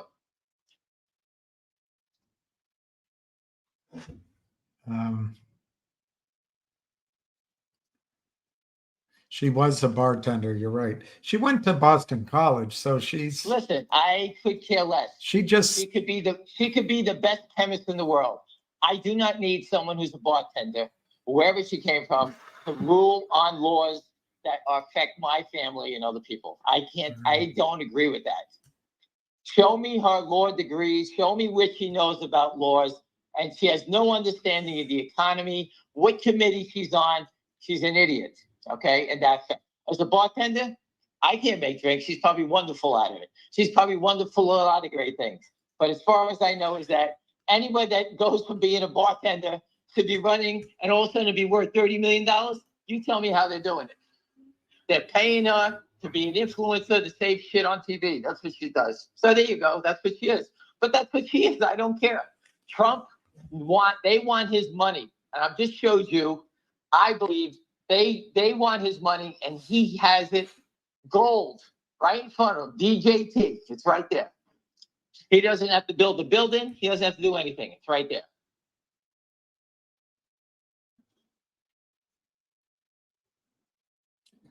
Well, you're on fire today. No, I'm not just telling the way it is. Listen, I'm looking for keys so that I know when I'm going to win. That's what I'm looking for. There's no one giving me a note saying, "Hey, you're going to win on Tuesday." That's not good. That doesn't happen. That's right. You always say they don't ring a bell. When it goes, it goes. All right. There's no one here saying, "Hey, Tuesday you're going to go get your tickets. The horse race is over on Tuesday at 2:00." There's no one saying anything. And my point, which I think Cam actually agrees with, although he might not admit it, is the thing that makes squeezes go is not compliance. It's not regulators. It's when the suckers are losing money and they're scared of losing more, then they buy in. That's what I think. But on the other hand, maybe it's what makes it work is when margin becomes a problem. Exactly. When I'll put up the E-Trade, the famous E-Trade, when the person is short KBIO, he got a margin call. They bought him in. He lost 120,000. The guy, the retail investor. Oh yeah, I remember That's that. what they're supposed to do. That's what's supposed to happen in these stocks for Lynn and the Kramers. That's what's supposed to happen. They don't buy him in. Pilot read there's a hearing next week for NextBridge and TradeStation on MMTLP. I haven't heard about that, but that would be a breakthrough, I think. And there could be a hearing, Devin Nunes hearing. I mean, just because it didn't happen last week, it still could be announced. I would guess after Memorial Day, although I guess Congress goes on their holidays for the summer. I don't know. All right, hold on a second, William. Here it is. Everyone on Twitter, this is how the system should work for everybody.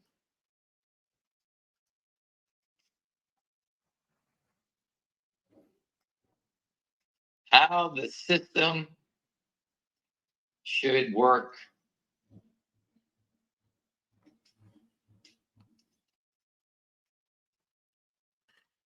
I said, this is how the system should work for all short sellers.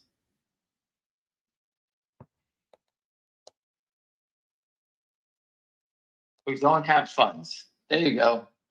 I just put it up. It's trader loses, how much he lost? 106,000. He was short a couple thousand shares or something, and the next day it exploded, and he didn't have the money for the money in his account. E-Trade just bought him in, and he lost $106,000.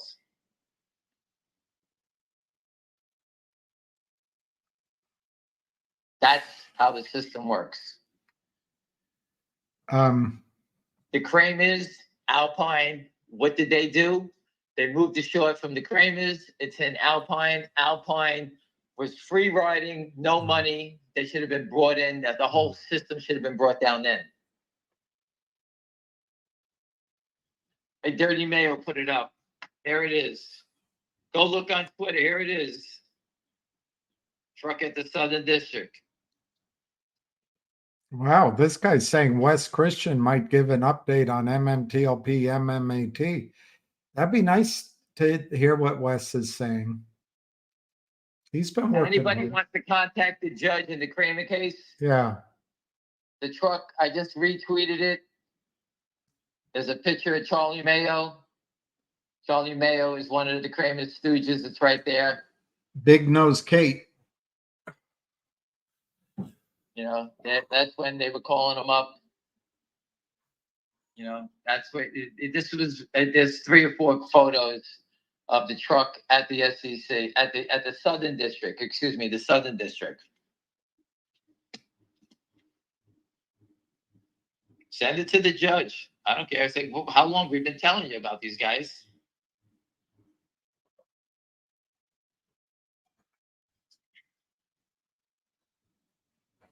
It's, you know, it's interesting. I've learned a lot. You knew it all along, I guess, but at least we've shown that the entire system, the financial system, the legislative system, either is unaware of this or they go along with it. The whole thing's broken. The whole thing's broken. 100%. Listen, it's 100%. They all know. It's 100%. They don't know how to fix it because they let it go on so long. That's the problem. Yeah. This is going on not for a week. This is going on for years. Okay? And these guys have let it go on. And now what do? All the tea in China, all the money is gone. The Kramers put a house, they got it on his father's name. They take the money, all their assets, they're hiding it. All right? They're walking around in big suits. Where they get the money from the suits from? Stolen money. So if they have to give it back, what are they going to say to them? Where's all the money? Well, I spent it all. You want my old suits? No. How much are they? They're $3,000 a piece. Oh, we that money's gone. That's what they did.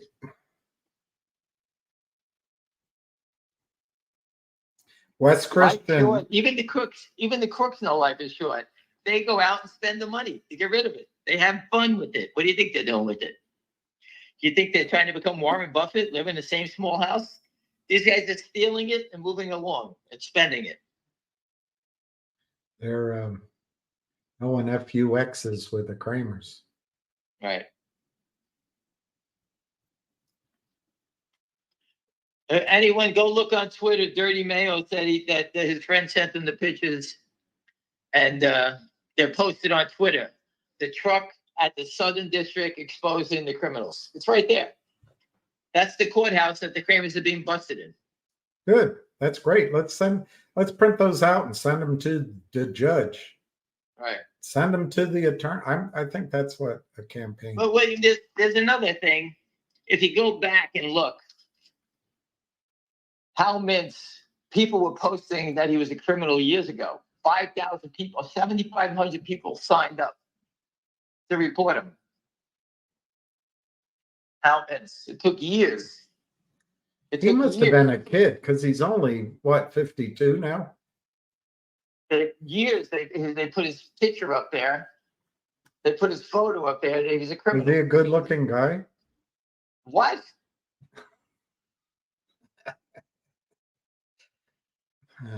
On my worst day, I'm better looking than that guy. And that's when I had a black eye from a fight. Hal Mintz. What are you kidding me? He's a bozo. But he's rich, bozo. Yeah, listen, I'm sure the people that he robbed are probably not thrilled about him. And if they ever bump into him, Hal Mintz, I'm sure, won't exist much longer. He's probably robbed people of hundreds of thousands of dollars. That's the sick part. Hundreds of thousands? It's probably more than that. I mean, individuals. I'm talking individuals. Yeah. You know, I'm not talking about him, robbing. He stole tons of money.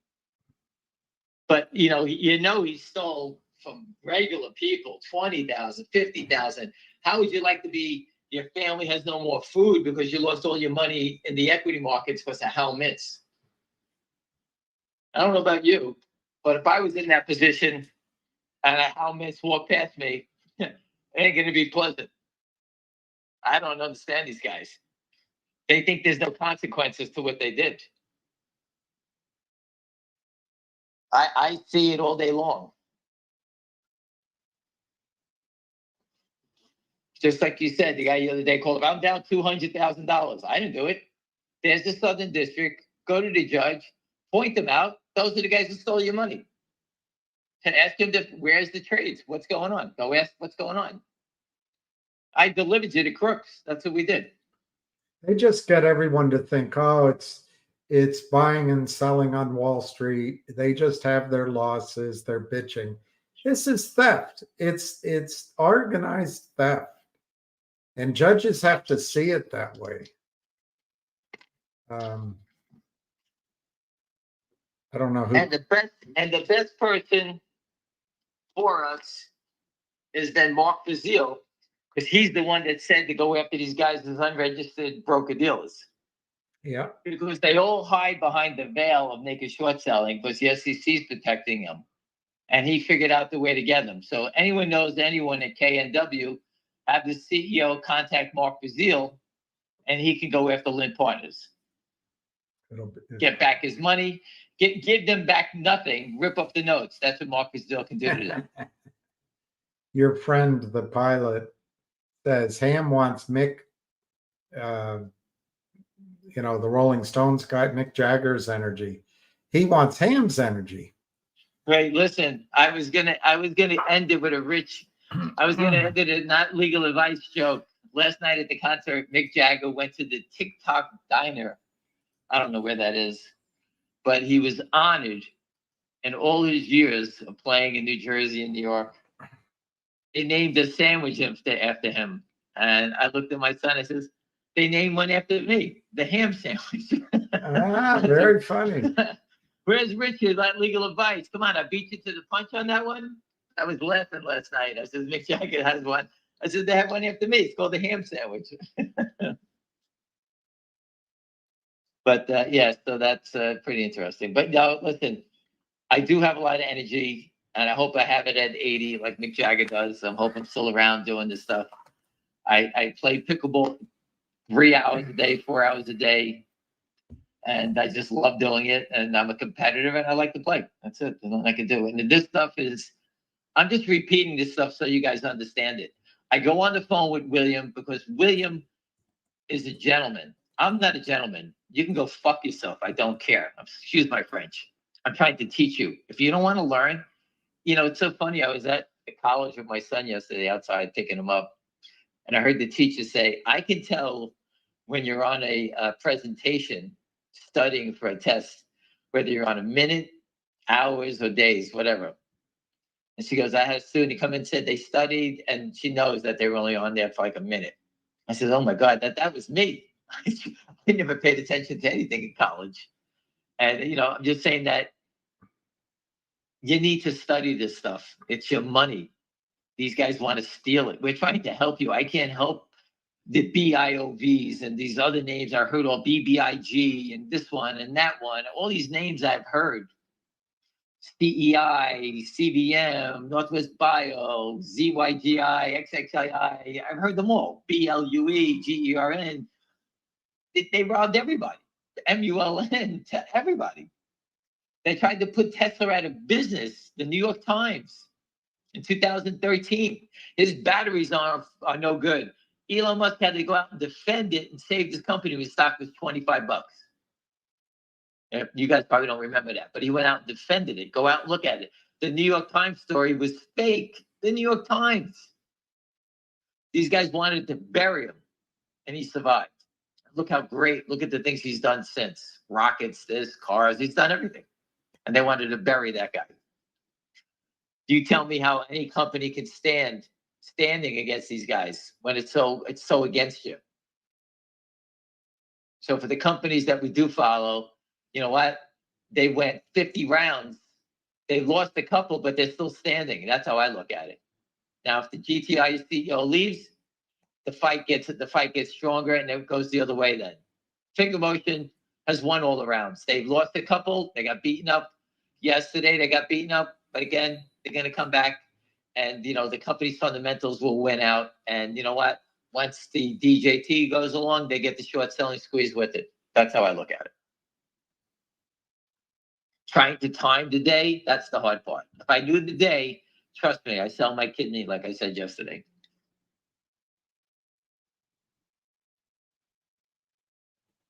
And if you ask me about ZJYL and GDC, I told you it was going to go above $1 because they needed to be NASDAQ compliant. It has to stay above $1 for 10 days. So expect that battle between here and maybe it gets going from this point.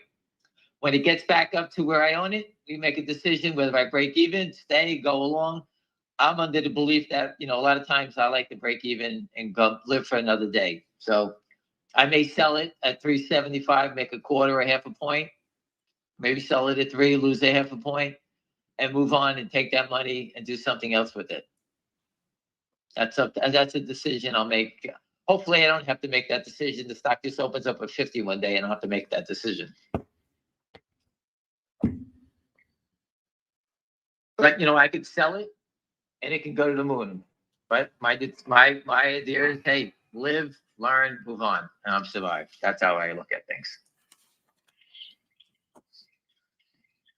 Anything else, William? Has everyone had enough of me yet? No one ever has enough of you. Oh, yes, they do. Who told me about Fuel Cell yesterday? It's doing nothing. I'm still watching it. Oh, God. That was a great company 20 years ago. 15 I had a friend that owned 500,000 shares. I say at $4. He finally gave up on it. Then it ran to 20. He squeezed the 20 right after he sold it. They knew. Poor guy waited. They were waiting for him to sell. 5 years. I think they do the hydrogen fuel. And they it's hydrogen batteries or whatever. Yeah, something like that. They shorted that all to hell. They did, yeah. They did a deal with Walmart. The stock screamed, but then they beat it back down again.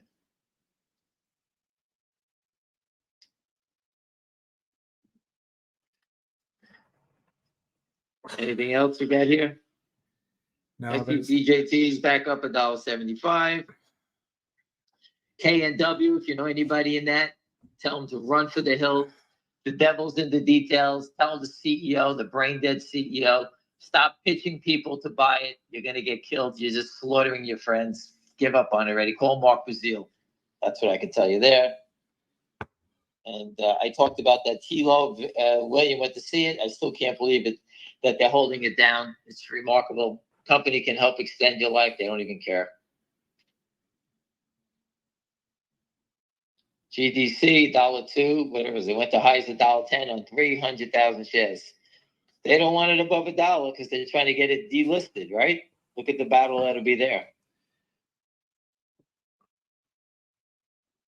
And we're all sitting there, Why would anybody want to sell it to get it delisted? Who's selling all the stock to get it delisted? All it has to do is be above $1, right? So all the longs are selling it because they want to help it get delisted. That makes sense. No. Does everyone understand that little piece of sarcasm? Yeah.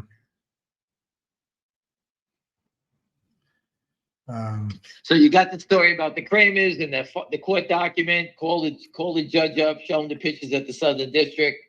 Have fun. Call the SEC up. The numbers there. The whistleblowers numbers there. Report any crime you like in your words. You don't need me to tell you what to say. I don't want me to tell you what to say. You know what it is. You can figure it out. You want to yell at me? Tell them I could give a rat's ass. The sell tickets aren't coming to me. I don't care. So that's that. Finger motion. You know, Lynn's up next. I think he's going to get pinched in June. I think he's next up. I remember, and back in the day, GTII, people were getting served warnings from Gibson Dunn about posting stuff about the Kramers. They chased away people. Well, how'd that work out? The Kramers are the ones that got in trouble, not the shareholders. And Gibson Dunn should be ashamed of himself for doing that. Screw Gibson Dunn. And Lynn Partners is pretty quiet. I assume that they've either got served or getting served next up. And remember, everybody, Lynn Partners signs the deal.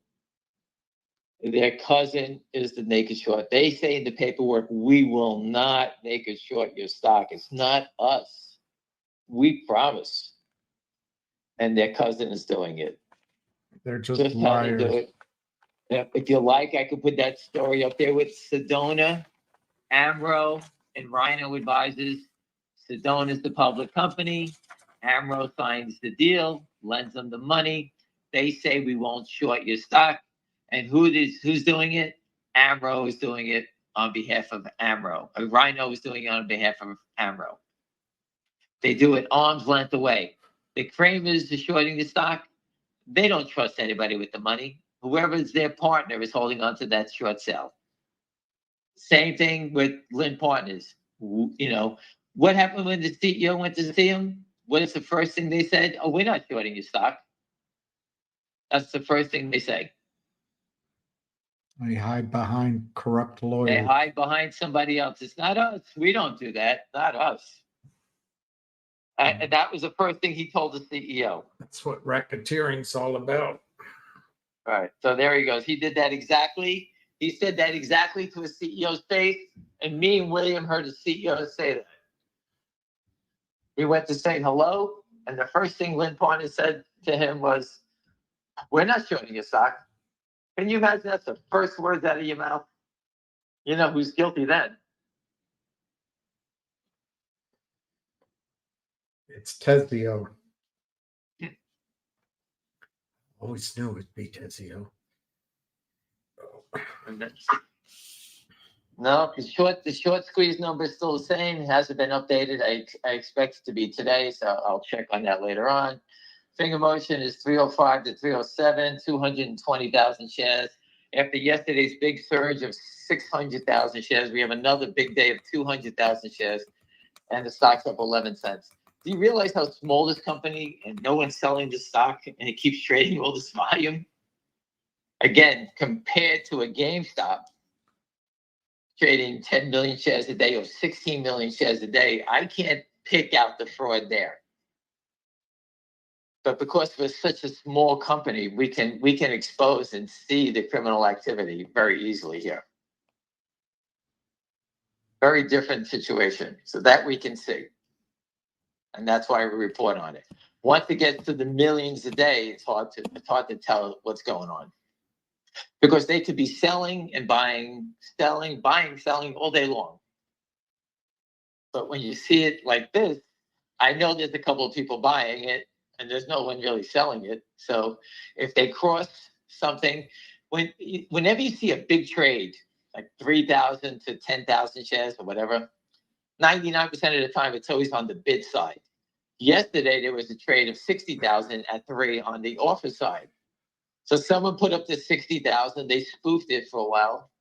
Then someone went 298, 299 offer, jumping in front of it. So that was the spoof. They tried to get someone to sell it. And they wanted you to come down and try to offer it and sell it. And once they stopped selling, the short then crossed it at $3. And that's where, and they made it look like there's big sellers out of the woodwork. There's sellers everywhere. Everyone decided to sell it all the same day and sell it as fast as you can, as low as you can. And when it ended, me and William were on a call, and the thing didn't trade for 20 minutes, 25 minutes. Didn't even trade a share. As soon as we got off the call, then they start going back and forth again.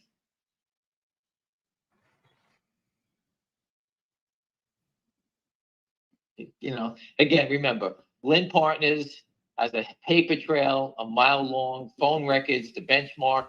As a matter of fact, Finger Motion dealt with Benchmark, who led him to Lynn Partners. KNW, who did they go to? Benchmark, gave them to Lynn Partners. I think the pattern is pretty easy, that Benchmark is leading people to death and giving them to Lynn Partners. You go to see Benchmark, and they give them to Lynn Partners. So in the middle is Benchmark. Benchmark trading records, I'm sure those are going to be a beauty, or their friends shorting the stock for commission. Hey, Lynn's doing a deal here. Go short this stock. Lynn short KNW. Go short it. Don't worry about it. Lynn will kill it down the road. That's the Benchmark brokers doing it, right? And then Lynn Partners does the deal. They got their cousin shorting it, and now their phone records, bank records, wire transfers, dinners. I'm sure they were all. The whole thing, this paper trail is just a mile long. And then you got Hal Mintz, who's tied to Lynn Partners, and Hal Mintz just got caught by the SEC on a naked short selling scheme. How much more? I'm not even, what am I, Dudley Do-Right, the Canadian Mountie? I got to figure this out. Give me a break.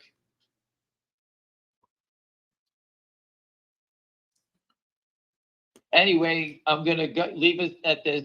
Anyone who can go see the Rolling Stones in MetLife Saturday, go get your tickets late on StubHub. You'll get SeatGeek. It's a great experience. Their music is they played Wild Horses was great. Mick Jagger's voice was great. He played Jumpin' Jack Flash. He played Sympathy for the Devil.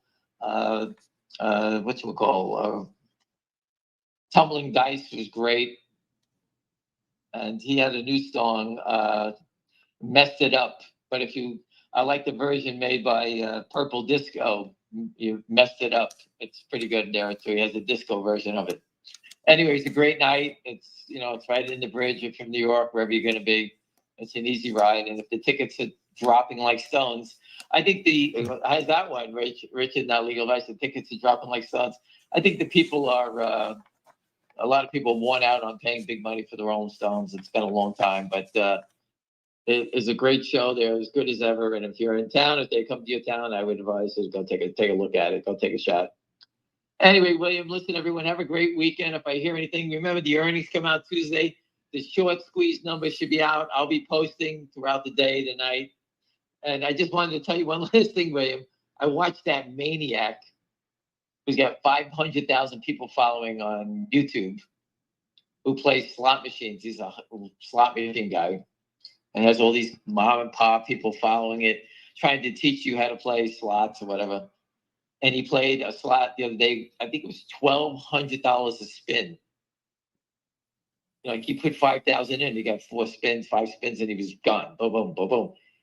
He was down $280,000. I mean, so there's no sure winners in anything you do. And I watched this guy just keep putting money into the machine. And at the end, he said the same thing. Gamble responsibly. Just be careful. You can see you get on a cold streak. Look what happens. So again, I watched it to see how much this idiot would lose. I can't believe I never played slots, but I'm sitting here watching it. It's like a horror movie. I don't know if he's going to win or lose, but you watch it. And but again, be careful if you go to a casino. Just be careful what you're doing. And education in the stock market is the only way you win. I put the pictures up. I sent them to everybody about the Southern District. They should be on Twitter. I put up the story about E-Trade, the guy who was short a couple of thousand shares.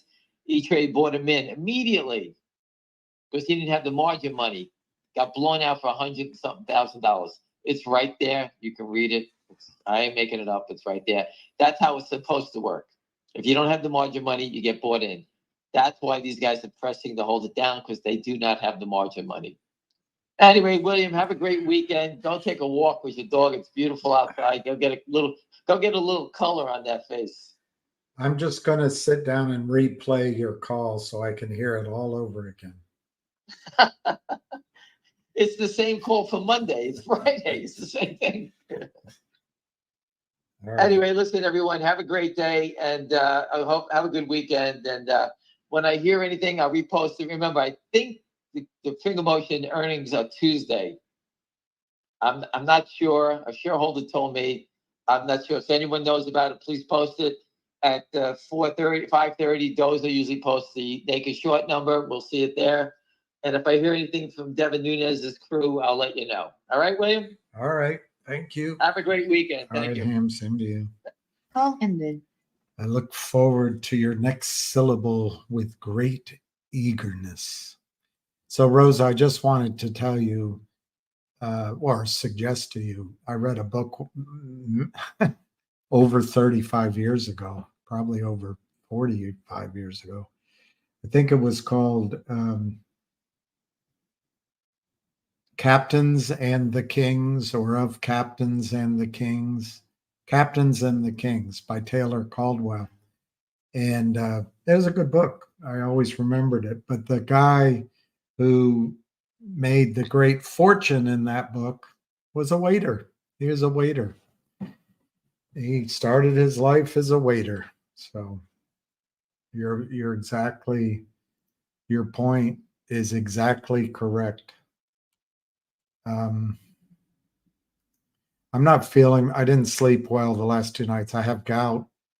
You know, that guy texted me yesterday. I don't know enough about, I've had gout on and off for a long time. So I know more than most people, but I don't know what causes it, whether it's stress or it's anger or it's eating too much fruit, or I don't know. But the last 2 nights I couldn't sleep. I was in so much pain in my wrist. So I'm not complaining, but it takes a bit. I don't know if it's doing this at all, because actually this might be benefit, take stress away. I don't know. All I'm saying is it's not easy being cheesy. That's Family Guy. That's not me.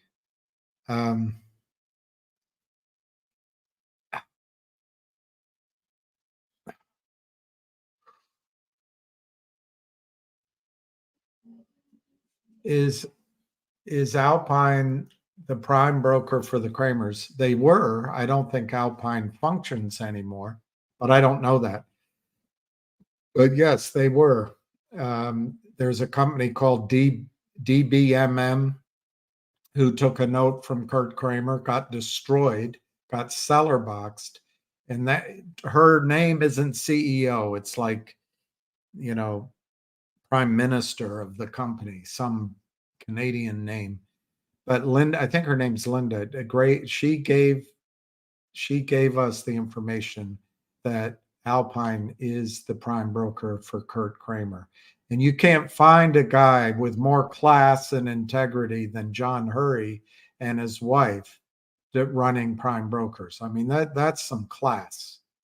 And of course, everything I say on these videos from start to finish is all my opinion and my judgment.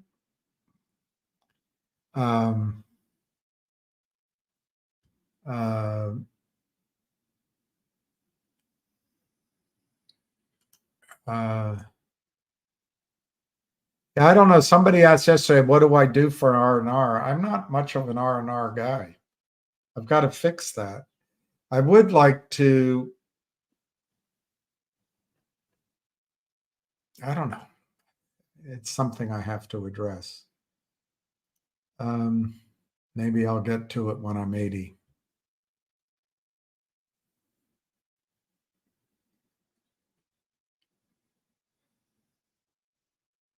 Wow.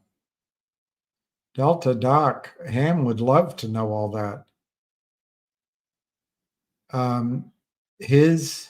If you're talking about his son, I would say it's functional. I'm not a doctor either, but it's not my place to say what happened, but a misfortune occurred.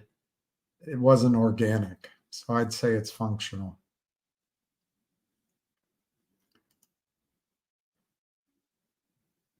Yeah, it's probably red meat, but I don't, they have everything, Jennifer.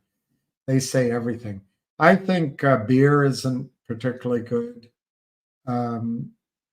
It's not so much red meat per se, it's the processed red meat, maybe, but it's all the seafood. Anyway, it's boring.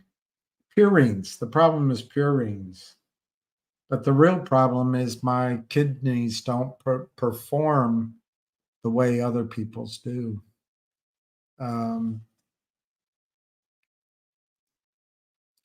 I just thought before I'll try to do a video later. I'm in pain right now and I don't feel comfortable. So I don't want to stay all the way till 4 o'clock. But I do want to address logic because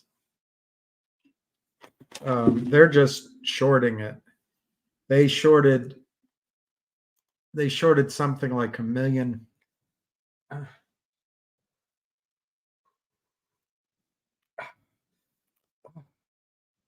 Let me look it up.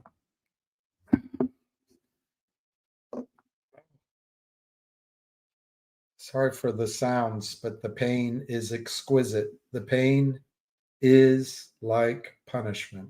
And this isn't even a bad case. When it's a bad case, oh my gosh. Oh my gosh. When it's bad, it's oh so bad.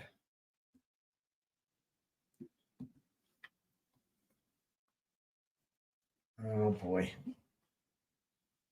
Oh boy. It's oh so bad. Let's see if I can find it. Nightmare City. I guess I can't find it. All right, here we go. Let's go to the bottom. Here we go. All right, so yesterday, nope, that's not it. There it is. They shorted in Logic almost 1.3 million shares, according to the data from FINRA. 1.3 million shares. And then the volume that's 45% of the volume. The volume was 3 million. And they were crossing and spoofing. And there's a guy that just sticks to his guns that this is all algorithmic trading and it's not shorting. There's no question they use computers and algorithmic buttons or whatever happens inside of those computers. But they've been driving Logic down and they're just moving trades. That's what I think is happening now, is they're moving trades from their preferred clients. So their preferred clients get to book a profit, and then they're going to stuff LLCs and prime brokers with it. But anyway, what I just want to go over on Logic from the news yesterday, a couple of things. There, it says Logic signs letter of intent to acquire privately held biotech company MedLab Essentials. That's $100 million valuation. So we start with $100 million valuation. And then it says on page 2, the preliminary target is set, MedLab is set at $100 million.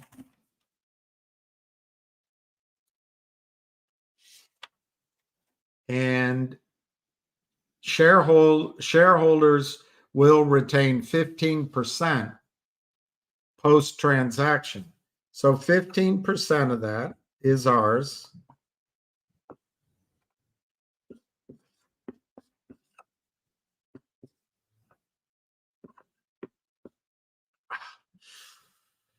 I'm sorry for the noises. It's just I hope none of you ever have gout, because it is a pain that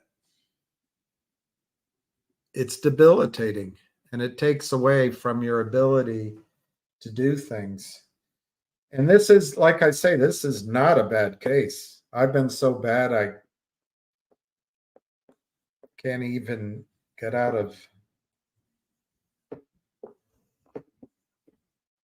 I've had to call a neighbor to pull me out of bed. All right, so this Med Labs, let me write that down, Med Labs.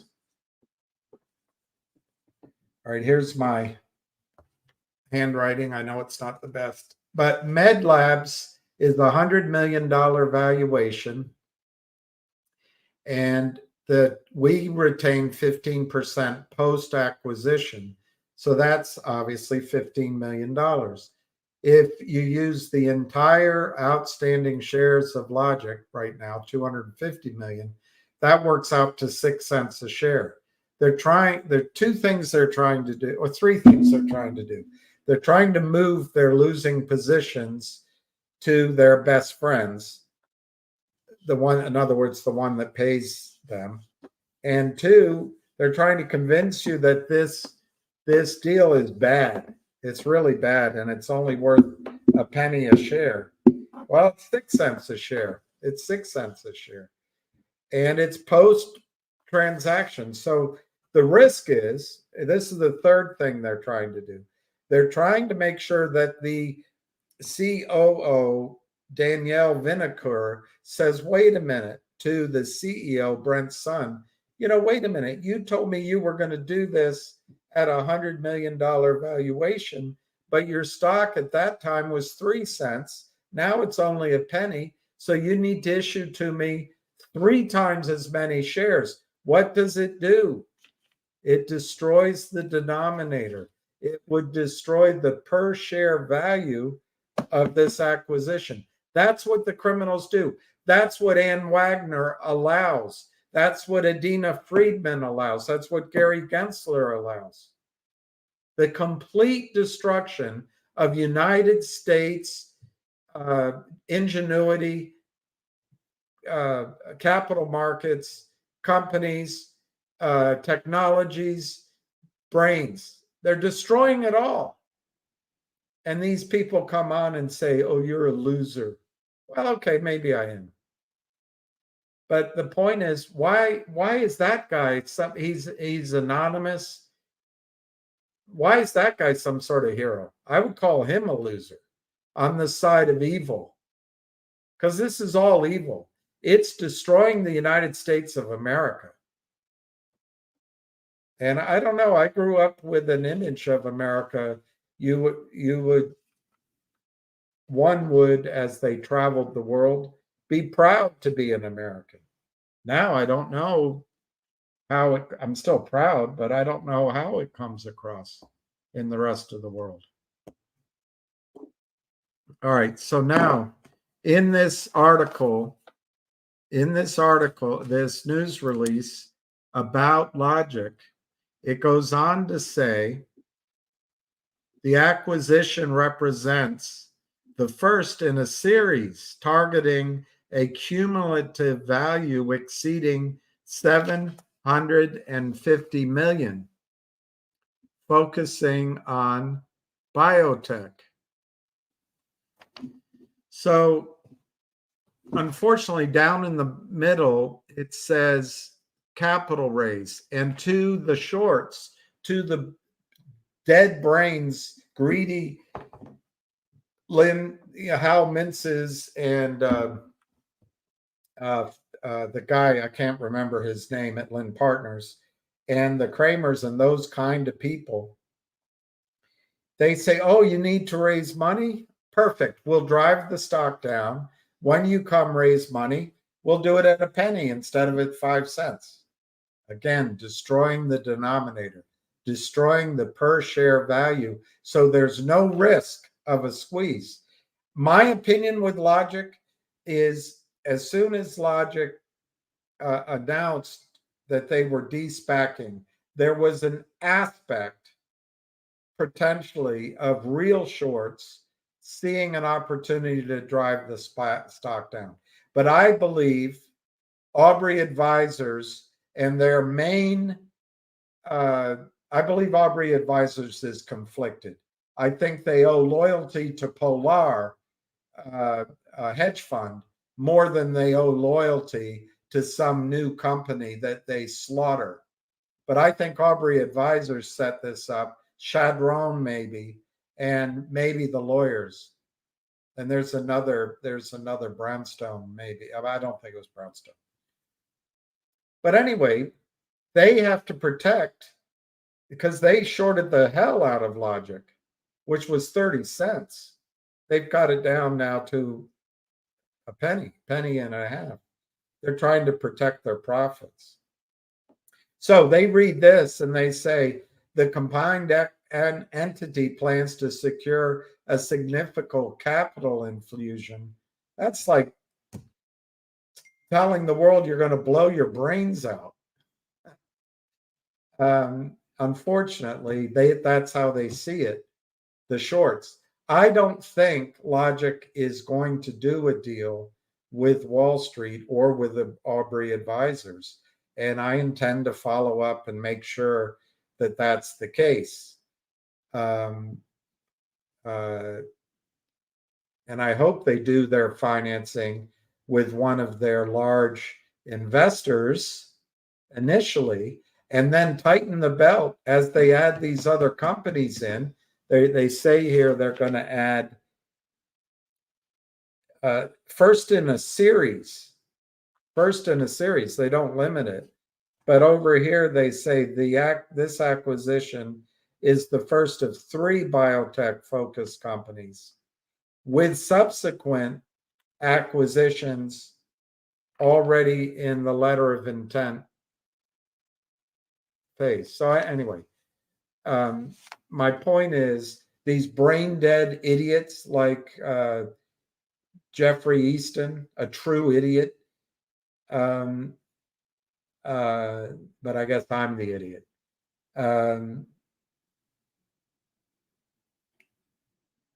Their clients, they just sell because it always works. I think this time is going to be different. But this is what I want you to focus on. Over the next weeks, they're going to announce $750 million valuation of acquisitions.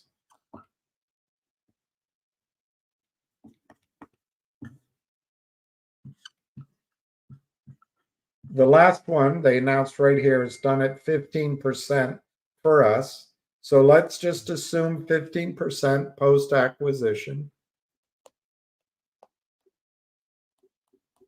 I mean, I'm trying to put this out there because it's facts. They want you just to act in emotions. And I'm not saying there's not risk. The risk is the new CEO does a stupid deal with Jeff Easton or with Aubrey Advisors or with Chadron or with Yorkville or with Kramer, Power Up Lending, 1-800-Diagonal. Because of the lackluster enforcement, which is Gary Gensler's gift to the financial markets, to the criminals. Make no mistake about it. Gary Gensler is there to protect the criminals. Just is. Just how it is. So Zan Wagner. So anyway, if we use that same calculation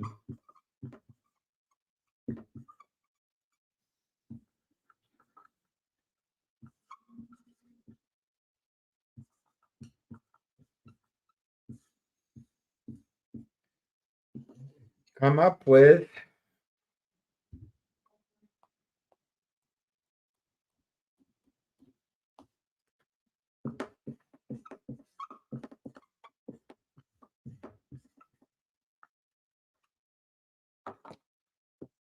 so over it says here this transaction is slated to be completed by July 31, 2024. So that's essentially 2 months from now.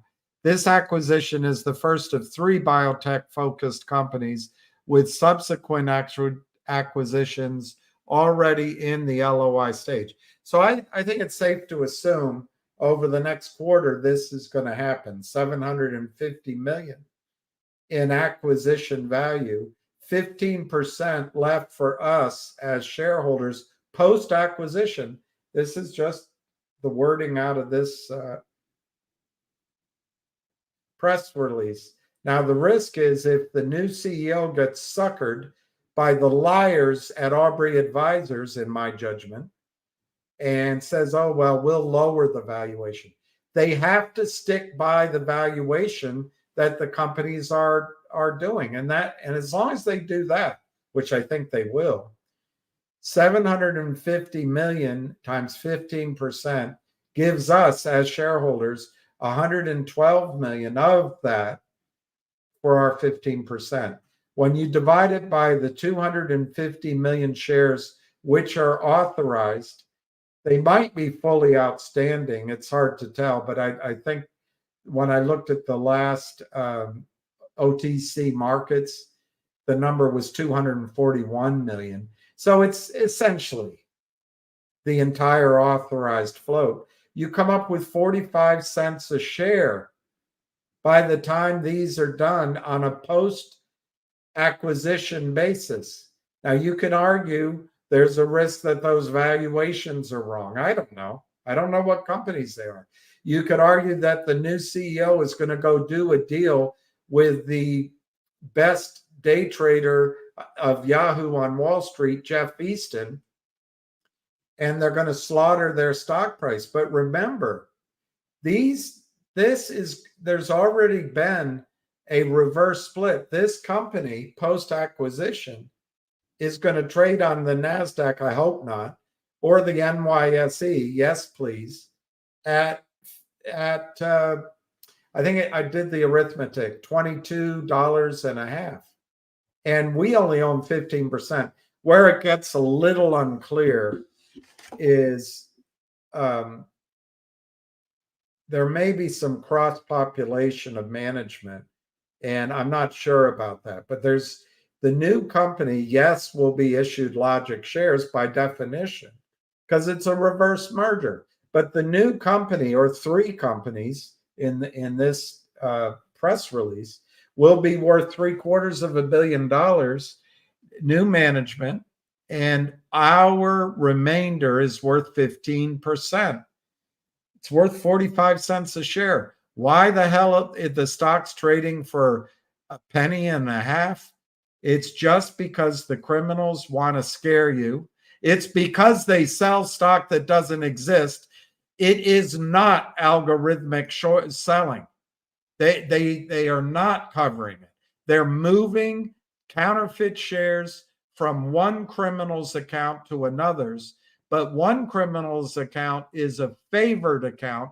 I'm sure it's a friend of Polar or of Aubrey Advisors or of the other hedge fund that was involved or of Chadron Financial Advisors.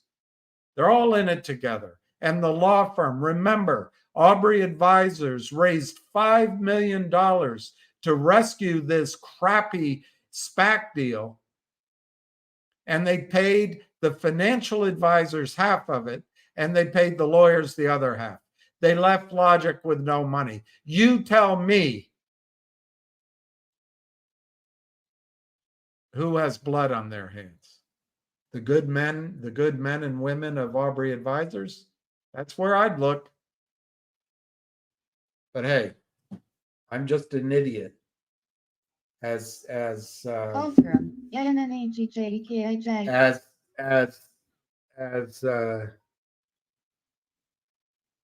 as this gentleman said, I'm a complete idiot and I'm a washed up loser. So, as a complete idiot and a washed up loser, it's my judgment that Aubrey Advisors set this all up for their real client, their real loyalty, Polar Investments and the other hedge fund, I forget. It's in the filings. That's just my opinion. Just my opinion. But it's as a complete idiot. So I'll try to do a video on that. But my point is that I really think after Logic, what they're doing, I guess I should show you that. My hand hurts so much, but I should try to show you that so you understand it.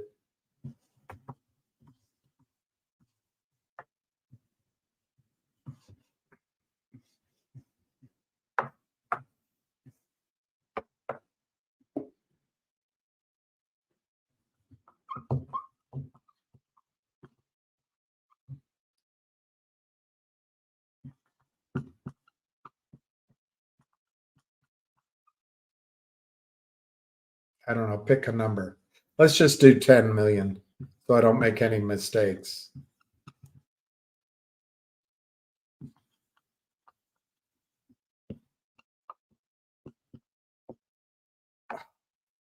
I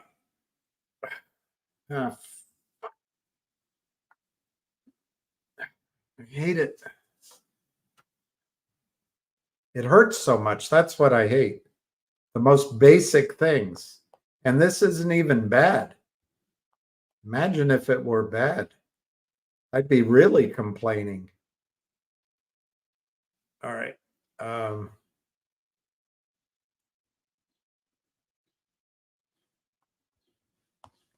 Okay.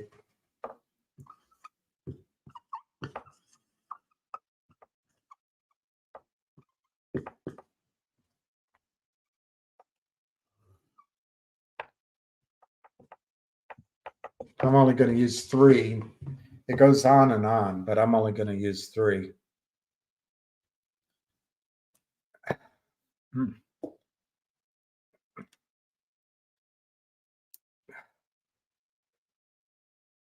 Ah.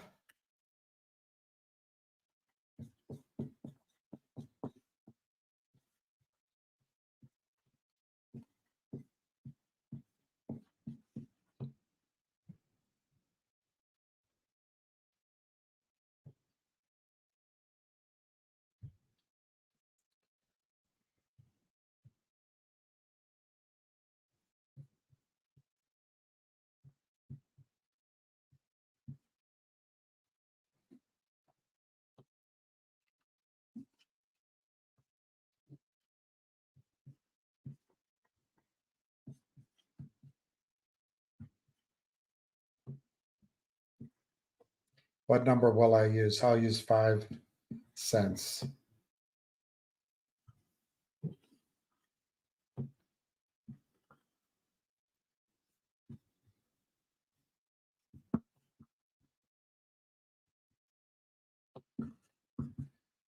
Oh.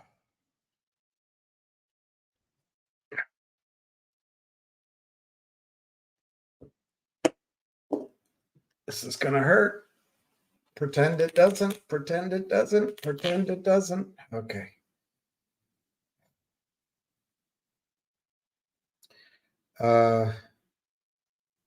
Just call this.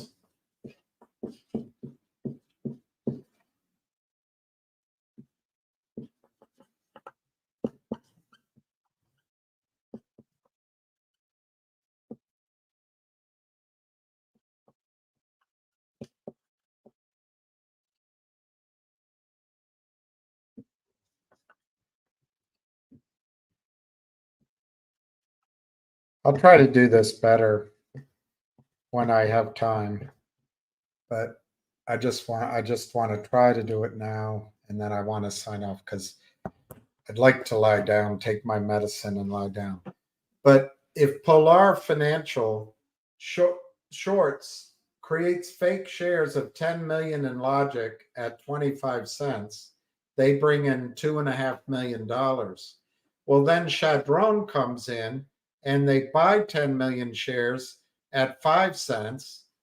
That creates a profit of 2 million that they share. They collude together. Right here. 2 million. But then Chadron is short 10 million shares. So then XYZ LLC is created by a third part of their scheme, or they're going to walk away from it. But if they buy the 10 million back at 1.5 cents, they've booked 350K. So these three groups working together in this example have booked almost 2.5 million in profits. It can go on to the fourth and the fifth as they move the shares. But Polar closes out its risk. Chadron closes out its risk. And now XYZ has the entire risk. And it goes on and on and on like that until there's a squeeze and until there's a loss. But this way, Polar, Aubrey's true clients, in my judgment, lock in their huge profits. So anyway.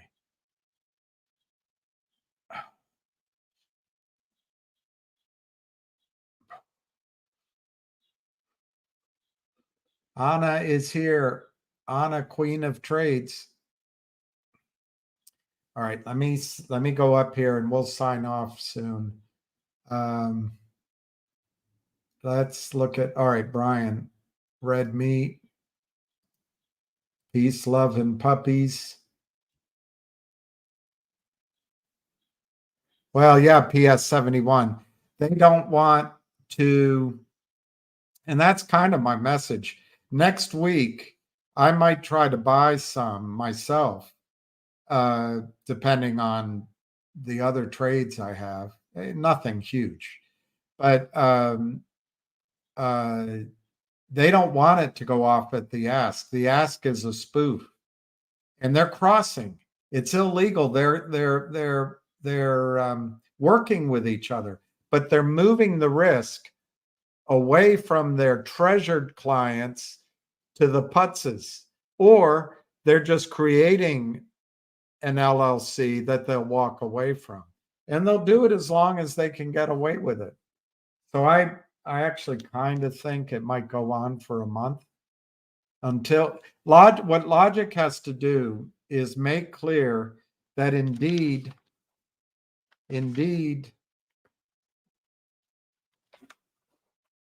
it's written right here that we get 15% of this post-transaction. It's right there at the top of the page. They've got to make that clear. That's immovable. So the transaction is going to be done at these valuations, not the fraudulent prices, the criminals. This is how they win. And that's why, and it's so hard to get across to CEOs. So hard to get across because they can't believe.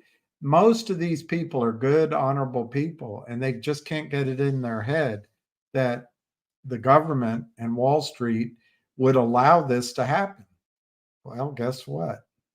They allow it to happen, and they have for a long, long time.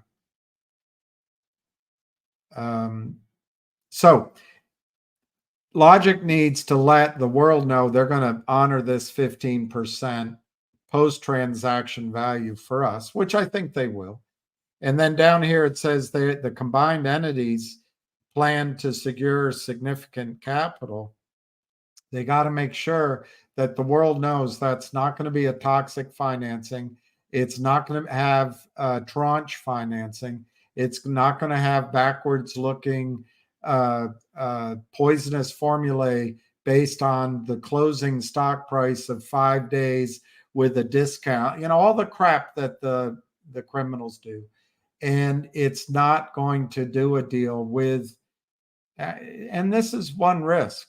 I think these guys believe Aubrey advisors are honest people. I don't. I think someone at Aubrey advisors is crooked. And it's just a matter of, do you want your daughters to go to the best schools? You want to drive those cars? You want to be a big swinging seesaw on Wall Street? Well, go along with this. Don't question it too much, and you'll be wealthy. And I think that's what goes on. But Aubrey Advisors has done over 100 de-SPACs. Let me just ask you two questions. If they've done 100 of them, I mean, you don't even have to be involved in SPACs to know that if you're an investment banker, that when you raise money, you have to make sure that the company has enough money to get to its next milestones independently. Otherwise, the next round of financing will cram down existing shareholders. And if you're a true investor, you don't want that to happen. But they're not. Aubrey Advisors is not. Aubrey's Advisors is a front for Polar to destroy companies. That's my judgment. So anyway, or they're idiots. And that's possible. They did 100 of them. They got lucky on 100, and the 100th and one, they didn't know that this could happen. Oh, come on. They didn't raise the money for Logic or for CAUD because they wanted to take $100 million out of the market. Oh, it's not, we're not doing it. It's no, their real client is Polar. It's not these companies. But I think Logic knows that. I hope by now. So that's both the strength and the weakness. I mean, we can't account for other people's decision making. So anyway, I think Aubrey Advisors intentionally left the two companies with no money, so this would happen. The second thing is, why didn't they, Aubrey Advisors, why didn't they work out the price of the acquisitions that were going into CAUD? And I think you could say the same thing here, although the document specifically says 15% post-transaction. So I think that covers it. But Aubrey Advisors didn't work out the acquisition prices for CAUD before the de-SPAC. These two things lead me to believe that Aubrey Advisors intentionally destroyed the market value of Collective Audience so that their client, Polar, and the other hedge fund could make outsized illegal gains. But let's not call it that, because these people all go to the best schools. Their daughters go to the best schools. They fly first class. They all have nice cars. They all own vacation homes in the Hamptons, and they can get a table at Cipriani's that I would only have to beg for. But remember,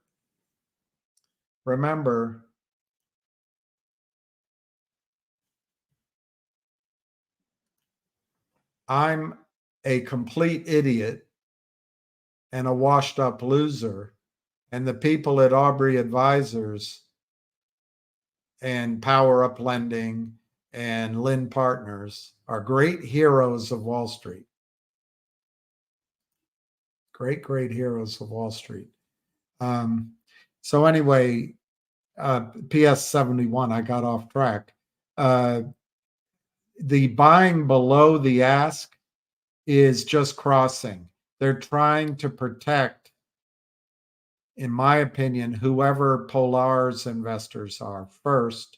They want to get away from this trade, because as long as Logic doesn't do a toxic financing, and as long as they honor this 15% in valuation, Polar knows, and Aubrey Advisors knows, and whoever else is short knows that initially this is worth 6 cents, but by the end of July, it's 750 million or more,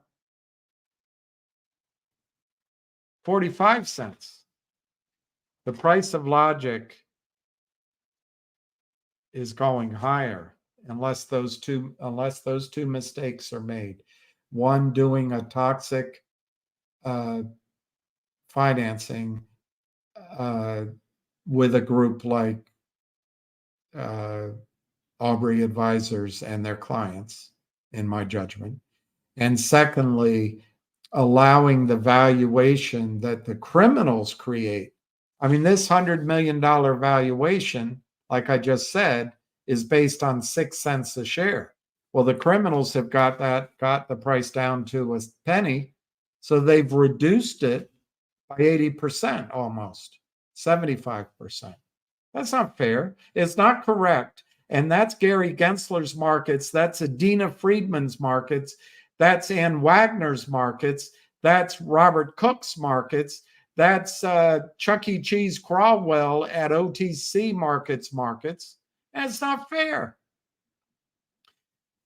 The sellers yesterday of 1.3 million shares short, according to FINRA data. Yeah, 1,277,000,000 shares, when in the past the short volume was 40,000 in a given day. They shorted almost 1.3 million shares yesterday. They didn't study this news announcement. They didn't study anything. They just know that if they're working with gullible CEOs who need money, all they have to do is drive the valuation down like they did with CAUD. Remember, the data logic assets and the whole thing was worth, I can't remember the numbers now, 130 million, 113, whatever. It was worth $10 or $11 a share. The stock went to 38. The criminals now have it under $1. So deals are being done at a valuation 95% lower. That's wrong. Adina Friedman, it's not that you're a woman. It's that you're a human being. It's not that you got the job. It's not that you got the job. It's that you do the job. Do the job. Protect investors. Protect CEOs. CEOs on the NASDAQ exchange shouldn't have to figure this crap out. You're there to do it. And I don't know. In your case, I don't know what you know, Adina. You were on a blessed path upward with an almost pretty smile and access to men at Carlyle Group. And now at NASDAQ, I think you're there to protect Carlyle Group. Adina, if my words upset you, if they offend you, take that anger and come out and protect shareholders.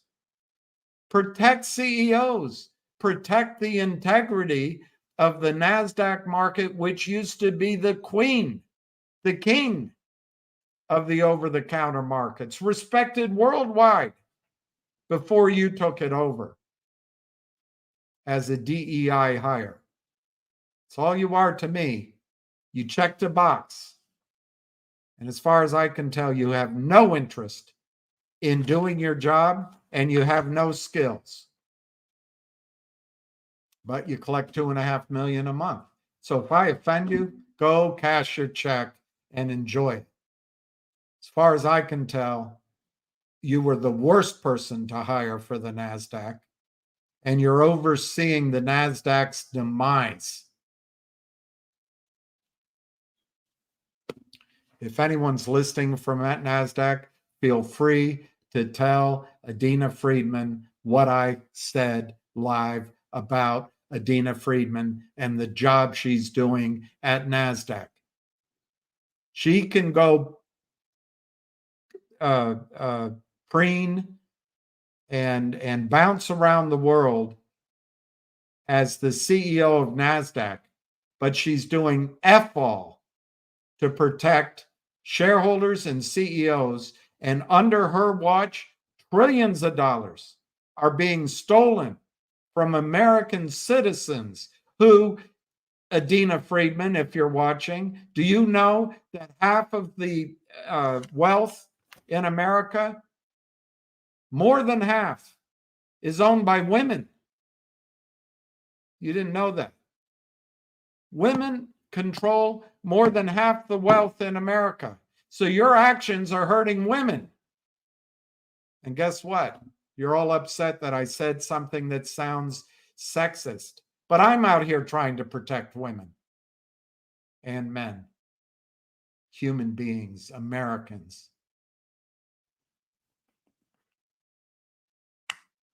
I don't know how, Adina, you can collect $2.5 million a month and do F all to enforce the rules and enforce settlement in NASDAQ stocks.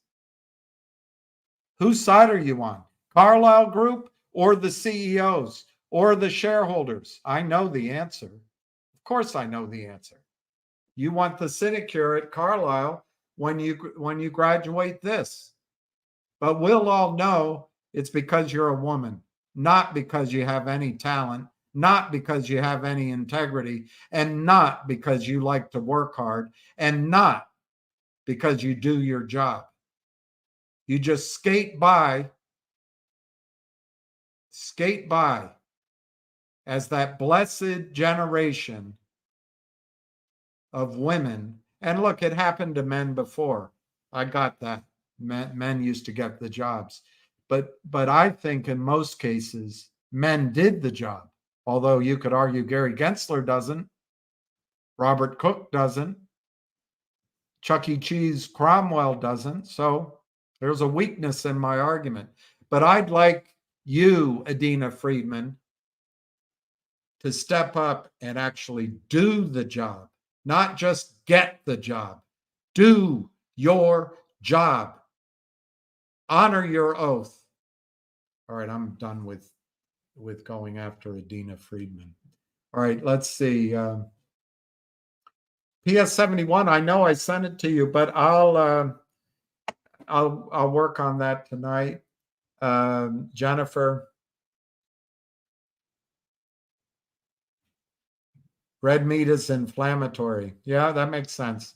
I don't eat a lot of red meat anymore, just out of, I don't know, I'm older, but I used to eat it, and it's quite likely that it was part of my problem. But I think it's the deli meats and the processed meats like at McDonald's that might do it too. But I believe you, Jennifer. I believe you. And my kidneys are not. I'm trying to remember, Jennifer. I don't process uric acid, or I create uric acid in my bloodstream from red meat, from shrimp, from lobsters, from asparagus, from nuts, from beer, from stress, maybe. I don't know.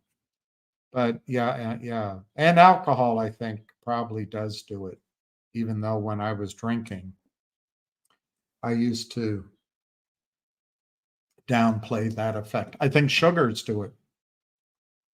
My understanding from a young man who I just think the world of, I can't even tell you his name, but I remember him. I had gout in my right hand, and I was going to the airport, and I was there early, but I couldn't get my phone in my pocket. I was in so much pain. So I just dropped it on the seat of the Uber that I was in. And I went in a hurry, we're running, and normally I've put my phone in my pocket, so I don't think to check. I'm at the desk, and my phone was also my wallet. It had my passport, my cash, my maybe my tickets, but all of my cards as well. So I go to get my ticket, and I can't fly. So I'm sitting there in I think it was Houston, but I think it was Houston. Possible it was Dallas, but I think it was Houston. I'm sitting at the airport. I don't even have my phone. I can't even call anywhere.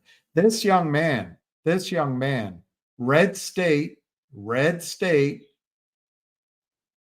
Christian, he saw my phone in the back of the car.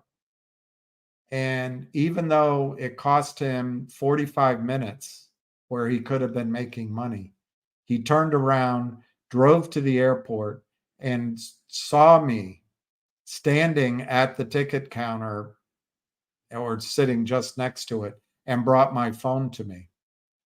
Anyway, Jennifer, that guy, I stood talking to him. I was explaining why it happened because I had gout, and I just put the phone, the whole thing I just said.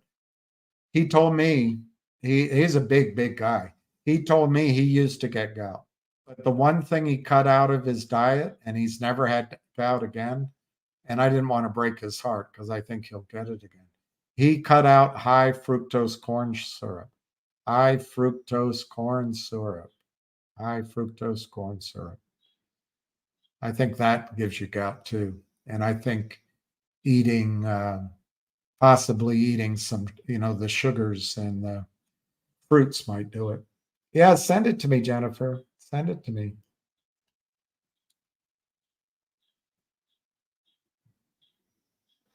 Well, MMAT, Keith, disappointingly to me, they got rid of the genius, so to speak, and then they didn't listen to advice. It's the same thing that happens. A new CEO takes over. They listen to the lawyers who are corrupted by the money, and then in comes these Wall Street pretenders with their, they probably don't wear a tie anymore, but they got the expensive suit. They've got this cocky attitude. They talk in the language that impresses the board. And then the lawyers say, you got to take this financing.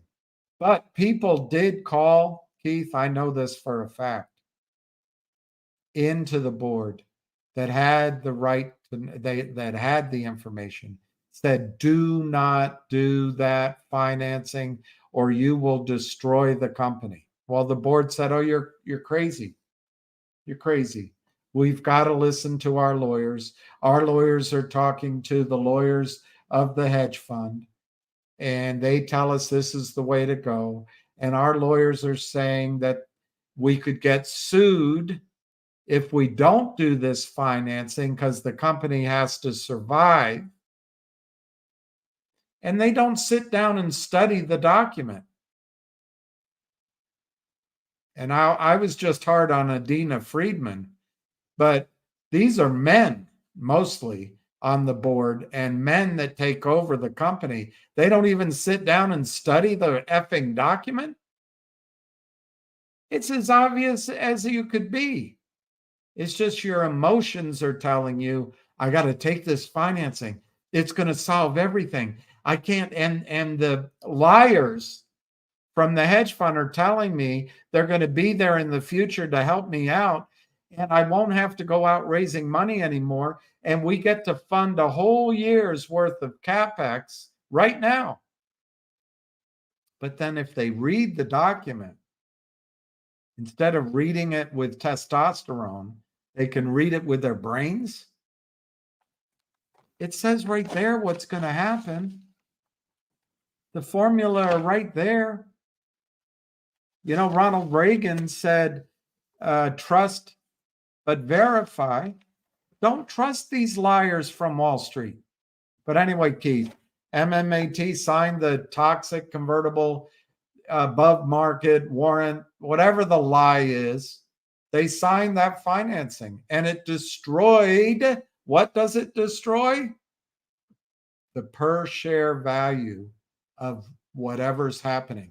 The reason the boards are infiltrated by these people that are so special at the hedge funds and at the financing firms is so they can come in and corrupt the integrity of the board and weaken the spine of the CEO so that they can change the denominator, I'm making it up, from 100 million shares to 1 billion shares.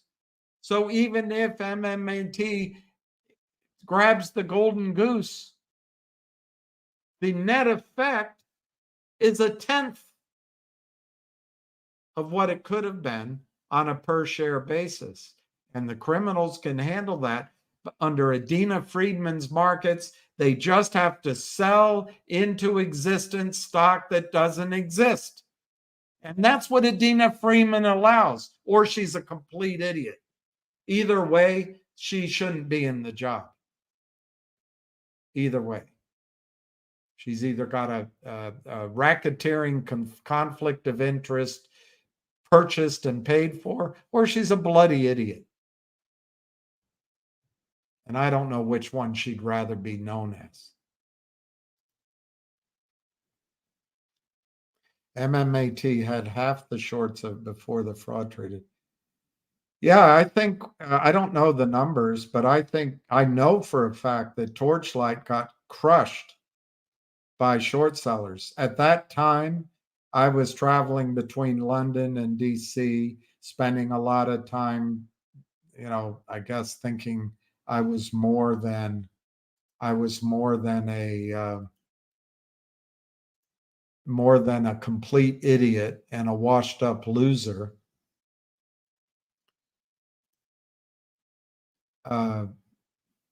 But I didn't really understand. I knew, Keith, that there was this, it wasn't always called naked, but I knew there was this shorting of stocks that was done offshore under, I can't remember, Reg F, Reg H, Reg G. Anyway, there's a safe harbor that would allow it to happen. And so offshore accounts could sell into offerings stock they didn't own and then buy it back with the newly acquired stock they got on a stock offering. I knew that went on. But I just assumed it was just kind of hush-hush and it wasn't a big, it was never a big percentage of any offering. And I figured it was just an advantage that these big commission generating accounts got. Well, now I understand that Torchlight was just destroyed by shorts. They had a real asset. And then it moved to this big blob of counterfeit shares, moved to MMAT. And ironically, MMAT did not want the oil and gas assets. So that asset got a stub dividend, a stub distribution, because the guy didn't want oil and gas in Texas, and it was never meant to trade. That actually trapped out the criminals. And you can see that in Jessica Hopper's response after the U3 halt. She said, well, why don't they just move that position over into the new company like we always do? That's a paraphrase. That's what FINRA always allows, and the SEC. They just move the blob of counterfeit that's in your accounts because ultimately Wall Street is expanding its assets under management, expanding its fees, expanding the interest it earns, expanding its commissions, and lawyers are fattening up their jowls and their haunches on it. How? By turning Mrs. O'Leary's 1,000 shares of Exxon into 30,000 shares of Exxon spread out all over Wall Street by hypothecating and rehypothecating, mimeographing, Xeroxing and re-Xeroxing, pretending those shares are real in every account they go to, lending them out again, and telling you as the buyer, you have to have your cash in on time. That's what happens. It is fractional reserve security fraud. It's fractional reserve security custodialship. It's fractional reserve security markets. They're trying to take the model of fractional reserve banking and apply it to our securities markets. It works as long as we are the world's #1 military. It works as long as we're printing cash and borrowing money in the trillions of dollars every year. It works as long as the Fed and the DTCC and the Treasury Department and the regulators and Congress are all bought and paid for by Goldman Sachs, and BlackRock owns all the media outlets. It works as long as we turn against each other because Donald Trump lets them grab, tells us that they let him grab them by the, blank, and he's a Nazi. And then we get the other side, we're upset because Hillary is, well, very little good I can say about Hillary Clinton. But as long as we fight on those emotional issues, we're not demanding results from our government. And we get bribed out because as the everything bubble goes up, our house values are going up, our 401ks are going up, our ability to consume 30% of the world's resources when we're 5% of the population continues to exist because our military dominates the world. So we don't look into it.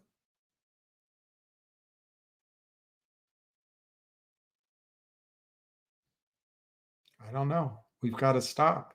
And the thing is, Keith, MMAT, the blob of counterfeit shares from Torchlight went into MMAT, and it stopped there because they distributed this non-trading asset, Nexbridge Hydrocarbons. Initially, it was called MMTLP.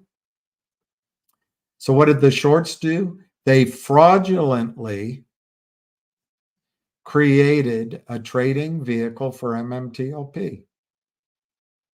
And they've got advocates on Twitter telling you to ask for 2 days trading. Those advocates work with the shorts. Now they're telling you not to move MMTLP to Nexbridge Hydrocarbons. Those advocates work with the shorts.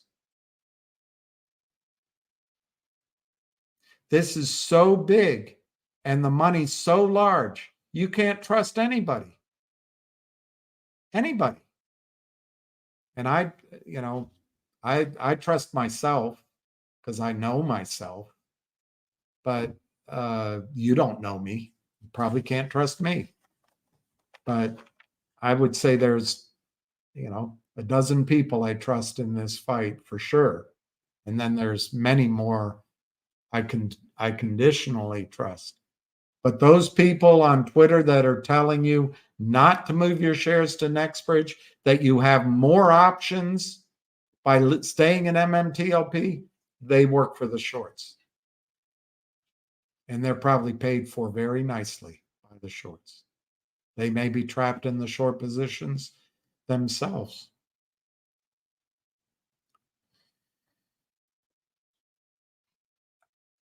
I'm concerned that Nexbridge the value can be corrupted by this blockchain idea. I don't know Johnny Tobacco, so I'm not picking on him. But I think if Nexbridge starts trading on blockchain, Wall Street will create derivatives, default swaps, whatever the hell you want to call them, just contracts that hedge the risks that the prime brokers are taking, as they continue to counterfeit shares. Remember, Keith, the total goal is to dilute the upside in any stock on a per share basis. They want to take 10 million shares and turn it into 10 billion shares. That's all they want to do. And every step of the way, the lawyers, the glossy brochures, the lying Wall Street investment bankers, the regulators, the journalists, they all lie on behalf of this fraud and dilution, because as Patrick Byrne put it, it's a river of money. It corrupts everybody. And what I get for telling you about it is I get to deal with this, that I'm a complete idiot and a washed up loser. Okay. Okay. I checked that 831. It's out of somewhere in California, Los Angeles. So I think I know who it is. But it's one thing to try to make money in stocks. It's another to fight this fraud. But in the case of MMTLP, I continue to recommend moving your shares from MMTLP. Do not stay in MMTLP. Of course, I can't give you financial advice because I don't know you individually. But if you stay in MMTLP, you're bending over the table, you're lubricating yourself, and you're getting ready to be raped. That's my opinion. Move your shares to NextBridge. And you know what else that does? It helps NextBridge fight our battle, because when they fill up the allocation, Congress will then know all the rest are all fake and they can't hide anymore. The borrow rate, Fernando, is the cost of the hard borrow. If you go to on I'm using E-Trade. If you look at, for example, Logic, I just pulled it up, last trade 0.016. You go under the overview, it says easy to borrow. So it costs next to nothing to borrow Logic stock. But if you go to, I'll just pick one, RTRC, and you look at the borrowing, it's hard to borrow. It's trading at $1.85. So in order to borrow it, the cost to borrow is raised. And Wall Street takes, for example, Fernando, if you set up your account at Morgan Stanley and you own 10,000 shares of RCRT, which would be very hard to do because the free float is apparently less than 60,000 shares. But anyway, if you own 10,000 shares of RCRT, Wall Street, Morgan Stanley might lend out those shares for 50% annualized interest charge, and they keep it for themselves. They don't share it with you. Or if you invest in an ETF and the ETF maybe owns RCRT, they could lend out those shares, and at the end of the year, they might calculate in the rate of return somehow, a vague payment to shareholders. But the borrow rate is to be able to borrow hard to locate shares. I think it's all a fiction myself. I don't think they find real shares, but maybe they do. I don't know. But it's the Fernando, in the case of GTII,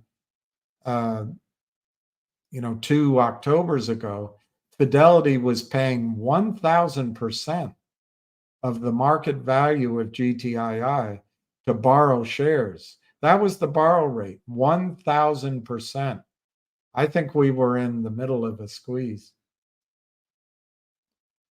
Yeah, sure. I would love it if you would ask them if they have new gout treatments short of taking a gun to my head. I would love it.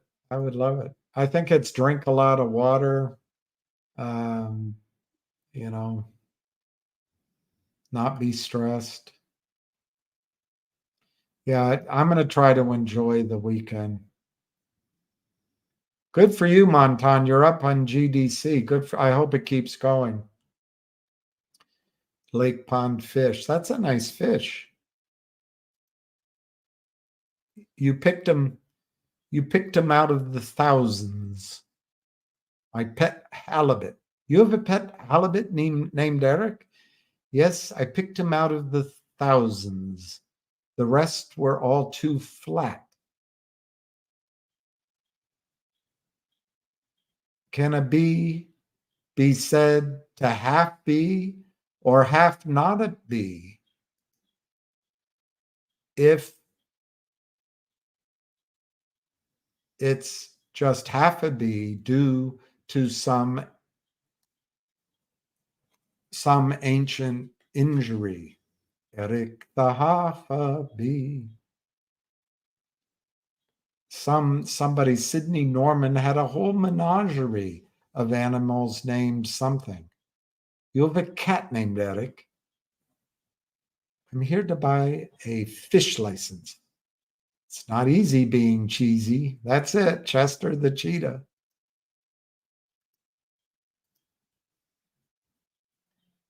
Anna's the best. Anna's daughter just graduated high school.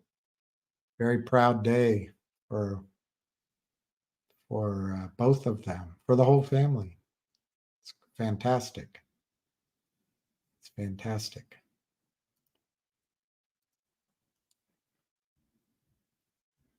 Yeah, Anna's the best. She works so hard. She doesn't do it for her own aggrandizement. She does what I'm trying to provoke. If you don't notice, my words are provocative to Adina Friedman. I'm trying to provoke Adina Friedman into doing her job. Anna does that already. Anna does it to succeed, to accomplish the job.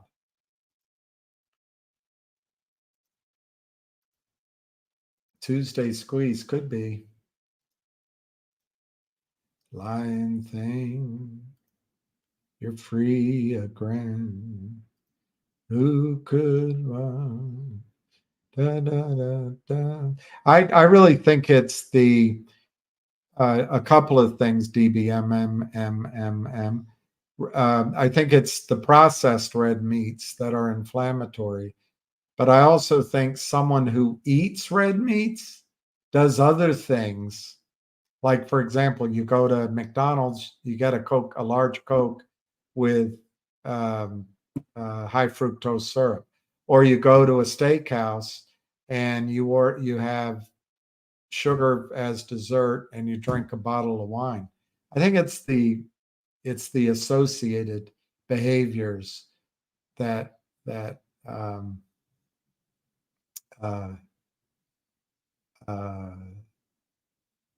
cause it.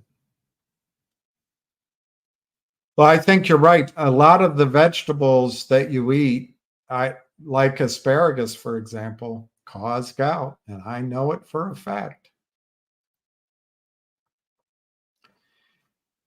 Badr M, we need some good news from Finger or a share buyback. Badr M, I think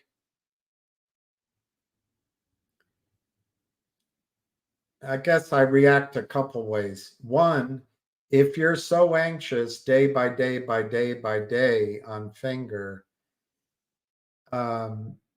you can sell calls to bring in some money. You can lighten up over time because you might have too much. That's one thought. The second thing is I really think you have to change your framework, assuming you own the stock. If you own calls, then that's different. But if you own the stock, you have to change the framework of your message right now. The chart doesn't show to me that there's any trend going on, that the stock is going to be going up steadily, aggressively. But that can change at any minute. That can change at any minute. But I really think with Finger, you have to look at it that the company has a handful of revenue and profit sources that are on the verge. Each one of them are on the verge to doing a hockey stick, to growing algorithmically. They continue to be able to buy huge blocks of minutes at a discount from the Chinese government and sell them almost immediately without any real cost of goods sold specific to that business. Of course, when you're a startup and you have a executive suite and people working, it comes out in the accounting that you assign that cost somewhere. But this one, the buying of minutes at a discount is a huge revenue generation for Finger. It's growing and it's virtually riskless. Secondly, their professional, their business marketing of messages, whether it's text or SMS or it's rich content media, is growing. It's growing because of their skills, but it's also growing because China has invested in 5G infrastructure and phones. Now, China was shut down for a while because of COVID, but it's growing again. Thirdly, they have, because of 5G, China has mandated that they have to shift to 5G phones. And everyone who buys a 5G phones has to buy warranties on it. There's 1.5 billion, 2 billion phones in China.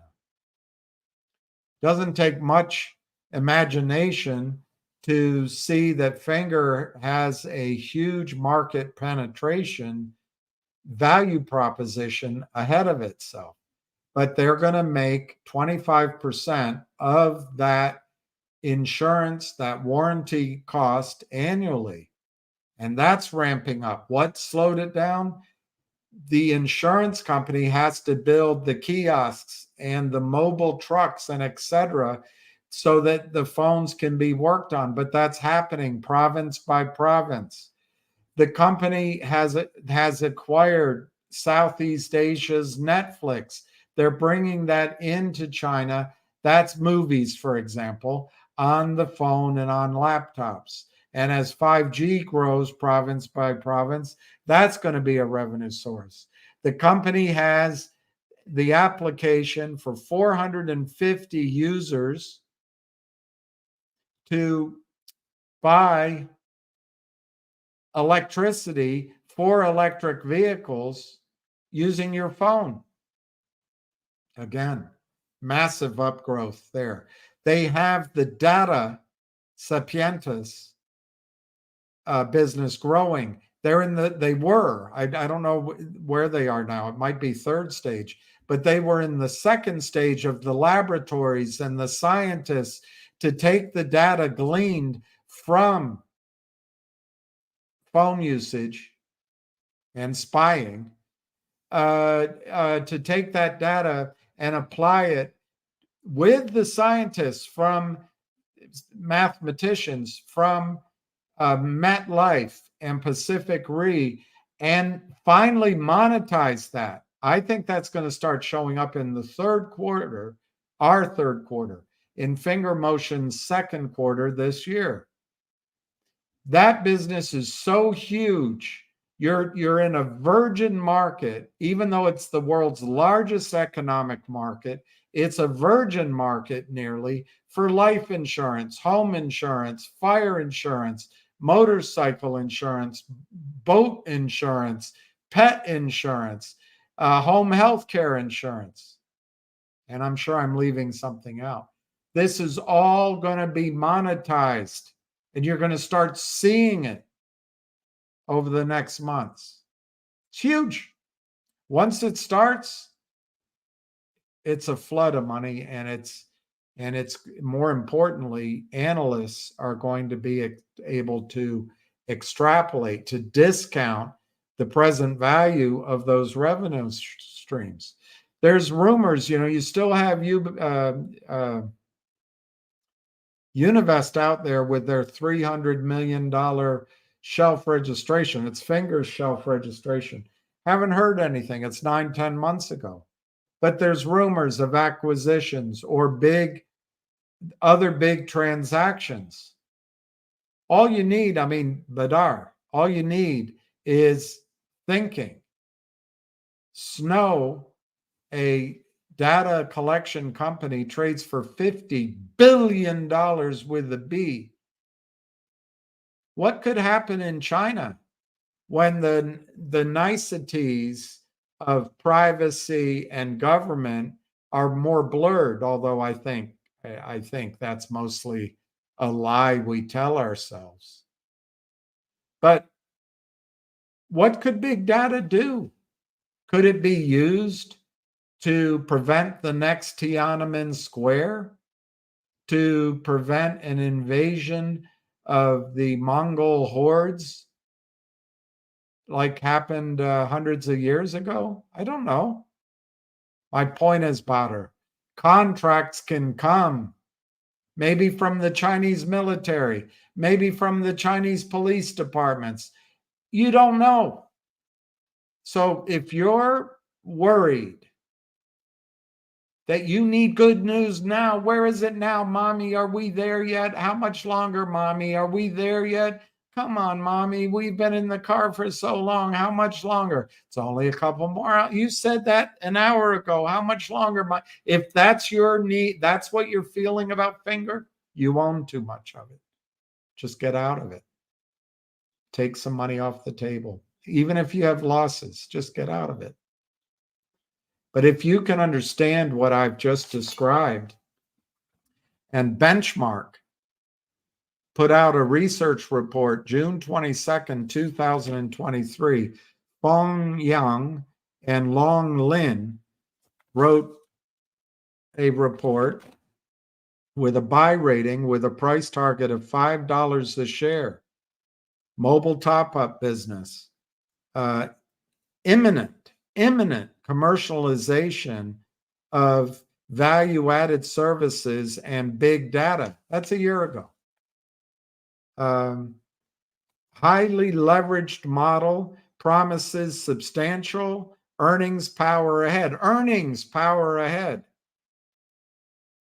With higher revenue mix shifting towards value-added services and big data, we foresee a notable boost to the blended gross profit margins in full year 24-25. Well, guess what? We're in 25 right now.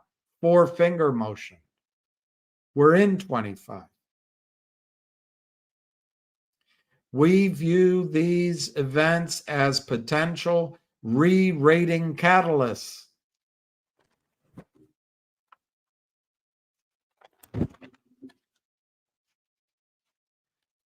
Recharge services, data plan, mobile phone, subscription plan, value-added products and services. Upstream partners, China Mobile, China Unicom, China Telecom. The Zhuji Tongxin store, Tmall.com, Hennan China Mobile Store, Tmall.com, Piengduoduo.com, Taobao, the Zhengzhou Mobile Data Store. These are all telco products, China Mobile Flagship Store, and other telco products they describe in detail. Big data insights. Early stage with strong upside optionality. This is from benchmarks to analysts. Finger launched its proprietary platform Sapientus in July of 2020 as its big insights arm to deliver data-driven solutions and insights for businesses within the insurance and financial services industries. Sapientus specializes in data mining and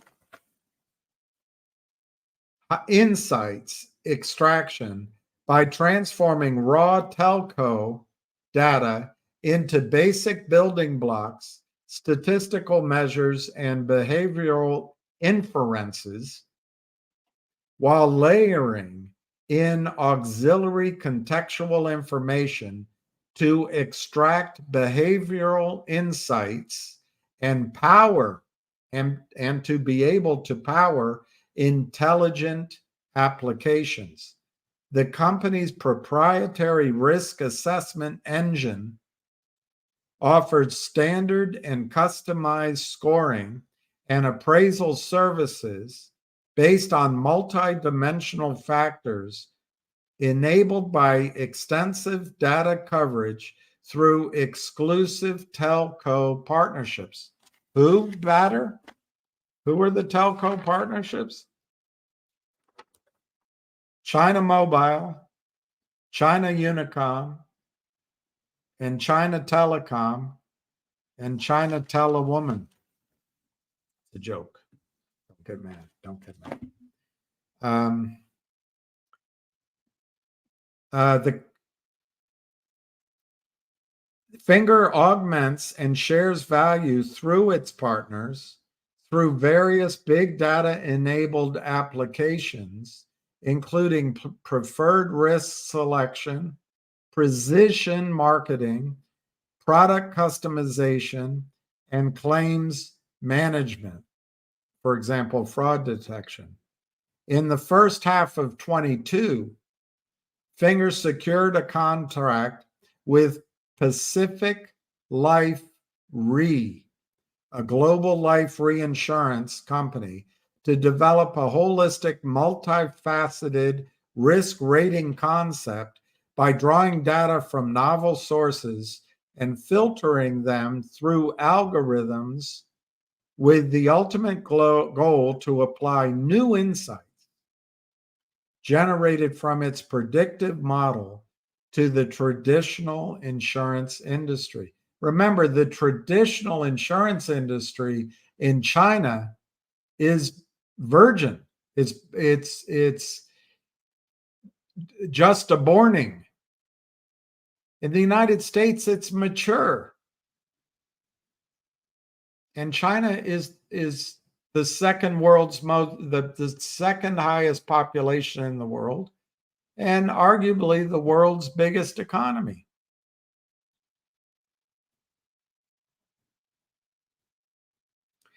In August 2022, the company locked in an additional contract with Pacific Life Re to advance the next phase of collaboration. The contract value has partially been amortized through full year 23, with the rest in full year 24. In December 2022, Finger Motion secured an extension of their ongoing behavioral research and analytic studies with Munich Re, a global reinsurer, into commercial implementation into the Chinese market. The companies are planning to bring forward their jointly developed model algorithms and analytic insights for productionized applications and are aiming for wider market adoption. Revenue contribution from Munich Re is expected to be amortized in full year 24 and fiscal year 25. What now? Now, Potter, now. We anticipate key drivers for future growth in this segment to include: 1, expansion and upgrades of current risk scoring and measuring services with existing partners, as well as recruitment of new partners. More partners other than Pacific Life Re, other than Munich Re. 2, advanced in-depth applications enabled by more granular customer segmentation, which would add more value and would add commissions and profit shares.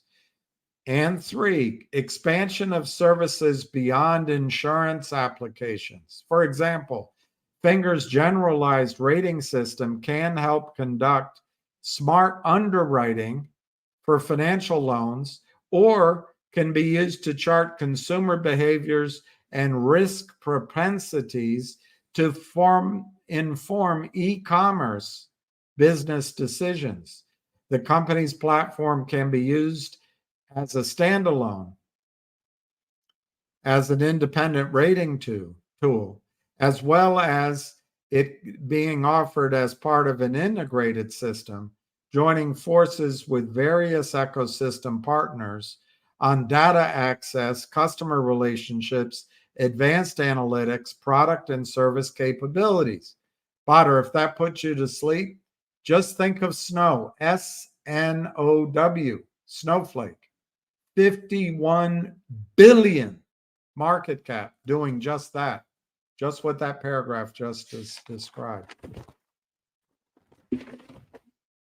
The company has demonstrated solid growth in the last 7 years with 2-year CAGR of 43%. That's full year 21 through full year 23. Primarily driven by telecommunication products. You know, that's just the boring buying minutes and selling them. We anticipate growth of 93%, 93%, 2-year growth in full year 24 and full year 25, Potter. 93% annualized. It'll be driven by 1, continued robust growth from TPS with access to incremental funding. What is TPS?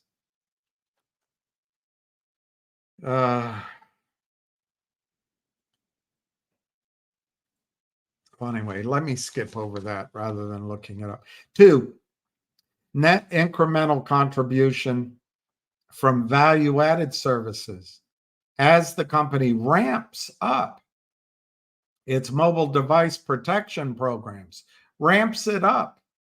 3, incremental revenue contribution from big data service, both Pacific Re and Munich Re. And finally, 4, moderate growth in all that text messaging crap.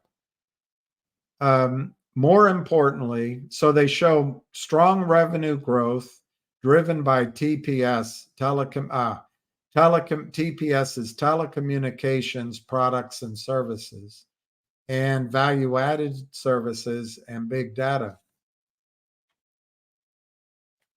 That's their bar chart of growth. Do you see that, Botter? Coming from almost invisible to big. Do you see it? Oh, and we're there. We're at the end of this chart. We're not on the very, well, yes, we are. We're at the end of this chart, full year 25. We're in fiscal year 25 right now. More importantly, revenue from value-added services and big data is recurring in nature. It's not one-off. Once you sign them up, it happens every year. And it's highly profitable. We estimate gross profit margins for value-added services and big data. Daughter, listen to this. Gross profit margins at 40% for value-added services and 70% gross profit margins of 70%. Gross profit margins of 70% for big data, and it's happening now. But if you're anxious, just get out of the stock. All right, finally, Potter, their final paragraph. Our price target of $5 represents our full year, fiscal year 25 revenue estimate of 125 million. The multiple of 1.6 times is in line with our China Internet comp group. We acknowledge that the company deserves a higher multiple, considering its hyper growth profile against its peer group. But we have decided to take a discount. I think that's the PE versus growth ratio. We've decided to take a discount for the higher risk profile.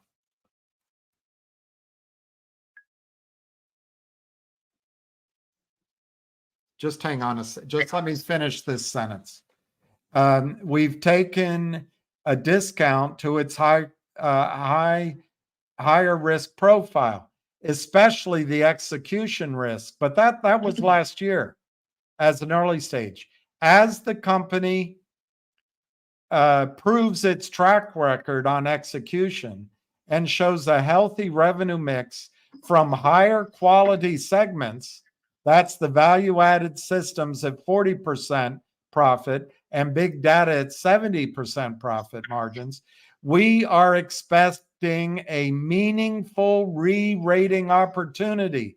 In particular, as we mentioned earlier,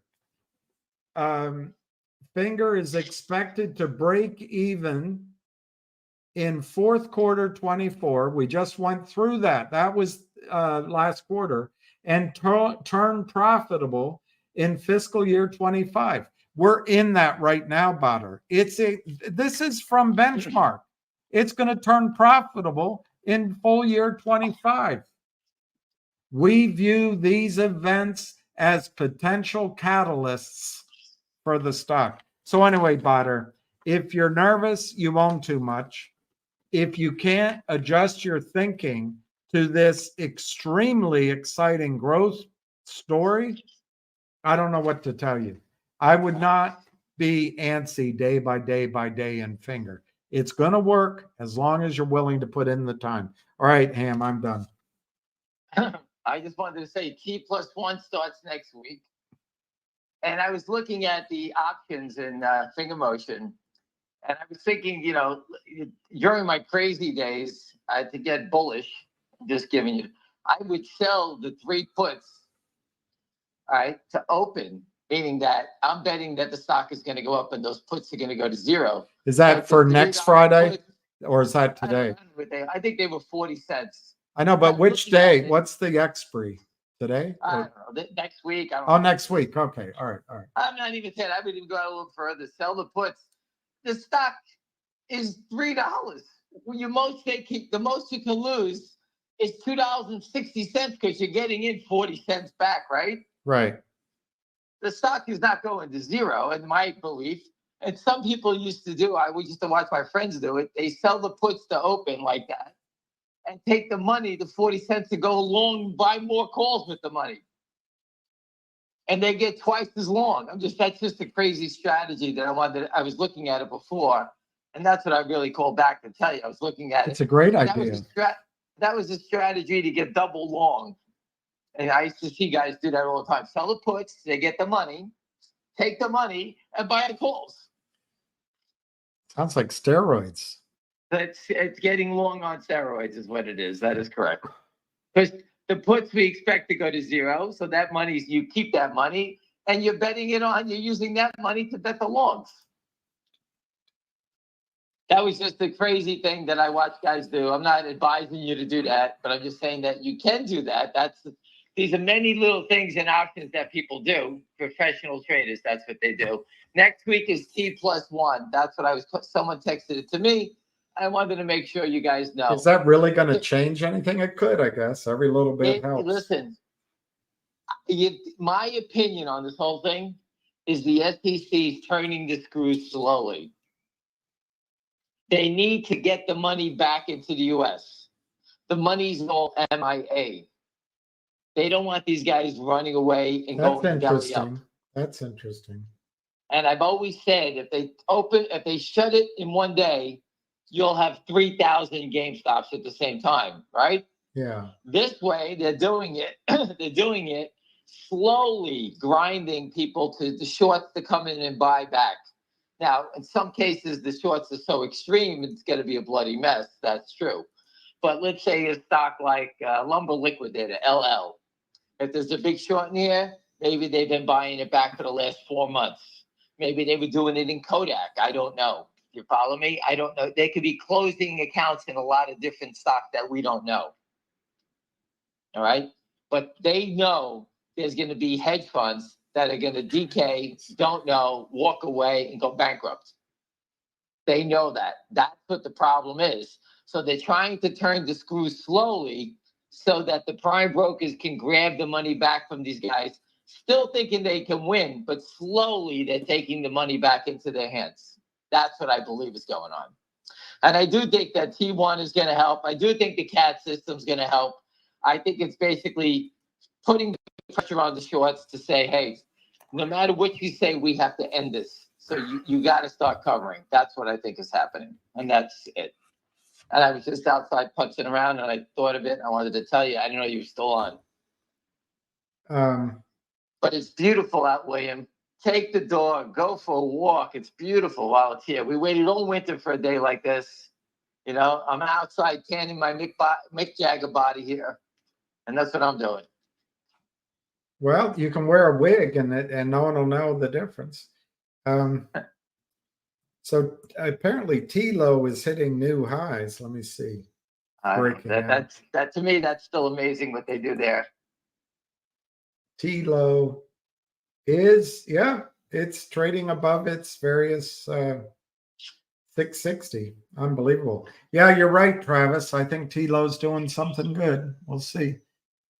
Listen, T-Low's doing something that can save our lives, extend your life. I don't know. That to me is good enough. The SEC, the DTC, and the hedge funds need to get on track and do something to stop this fraud. That's more important right now. Yeah. But anyway, I just wanted to. Where is Finger Motion? I have no idea. It's in New York City. I have no Finger idea. is. Oh, can you believe it? I don't even have it on my short list because I was punching. It is 310.8. So it's up 15.8, 309 by 311, 7 by 25. Just think about it. You're short 2.1 million. The most you can make is $6 million. The most you can lose is infinite. Forget about the fraud. The real short, I just had 3 people put out GDC orders for at least 120,000 shares. I had them put out their stock for sale. Someone reminded me, and I went back at them, and I had them do it. Do you understand? I had them go out there and put their stock out for sale much higher so they can't lend it out. Yeah. Put out a good till cancel order, anything to keep the hands, keep the short from borrowing your shares. If your brokerage firm, if you're at a Webull or whatever the hell these stupid firms are, these guys doing fraudulent activity, maybe it stops one guy calling in 125,000 shares. And you know what? Maybe the stocks take off because the short can't carry it,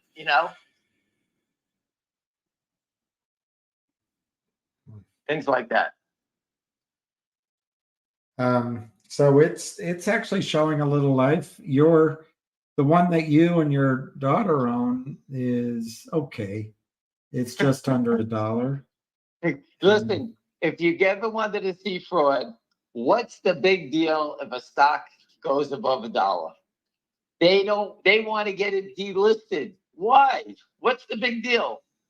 Just think about the fraud. They want it delisted for what crazy reason? Yeah. Hurry up. Let's try to sell as much as we can at $1. Keep it below $1 so we can get this company delisted. That's the mindset of the short seller. Yeah, That's yeah. what you're going against. Yeah.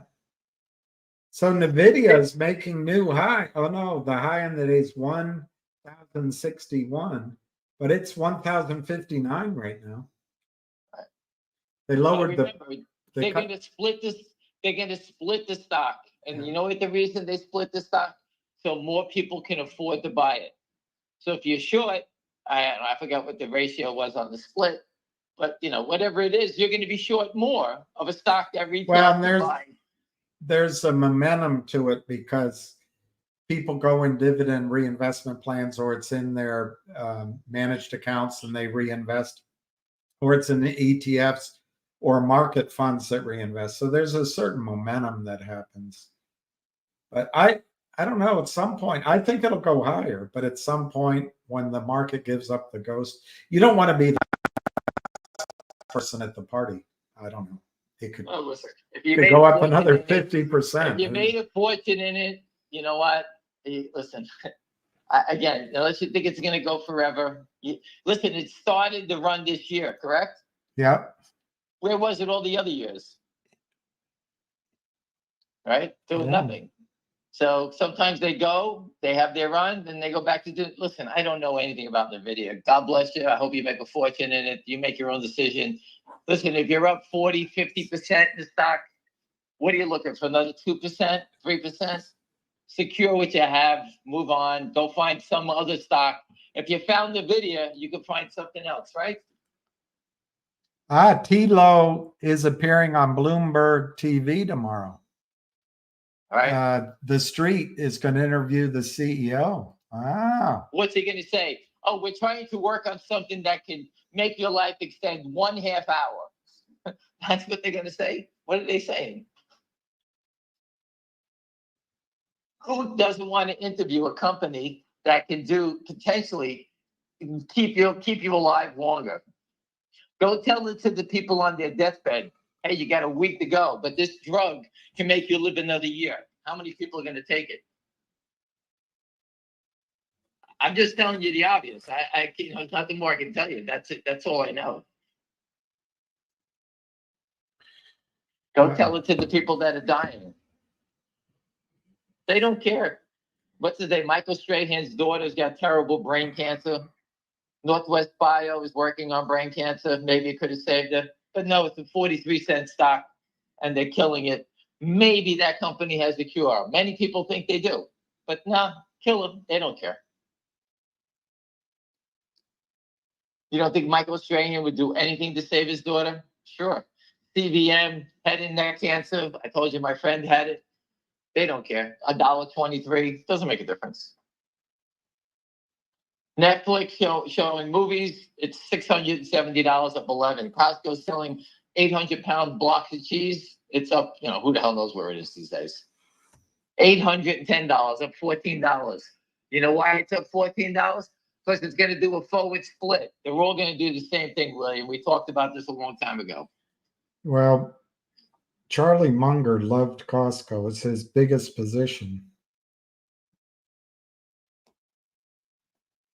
And the thing about Costco is even if you're in a depression, people are going to buy food. Oh, they buy it. Everyone needs 100 pounds block of cheese. Listen, I got nothing against Costco. I go there myself. I'm just saying that Wall Street's so crazy.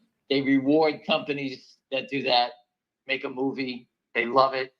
And here it is, the companies that are working on cancer. Michael Strahan, a voice. Imagine him going on TV saying Northwest Bio has a cure and cured his daughter. Imagine that happens. We all wish it would.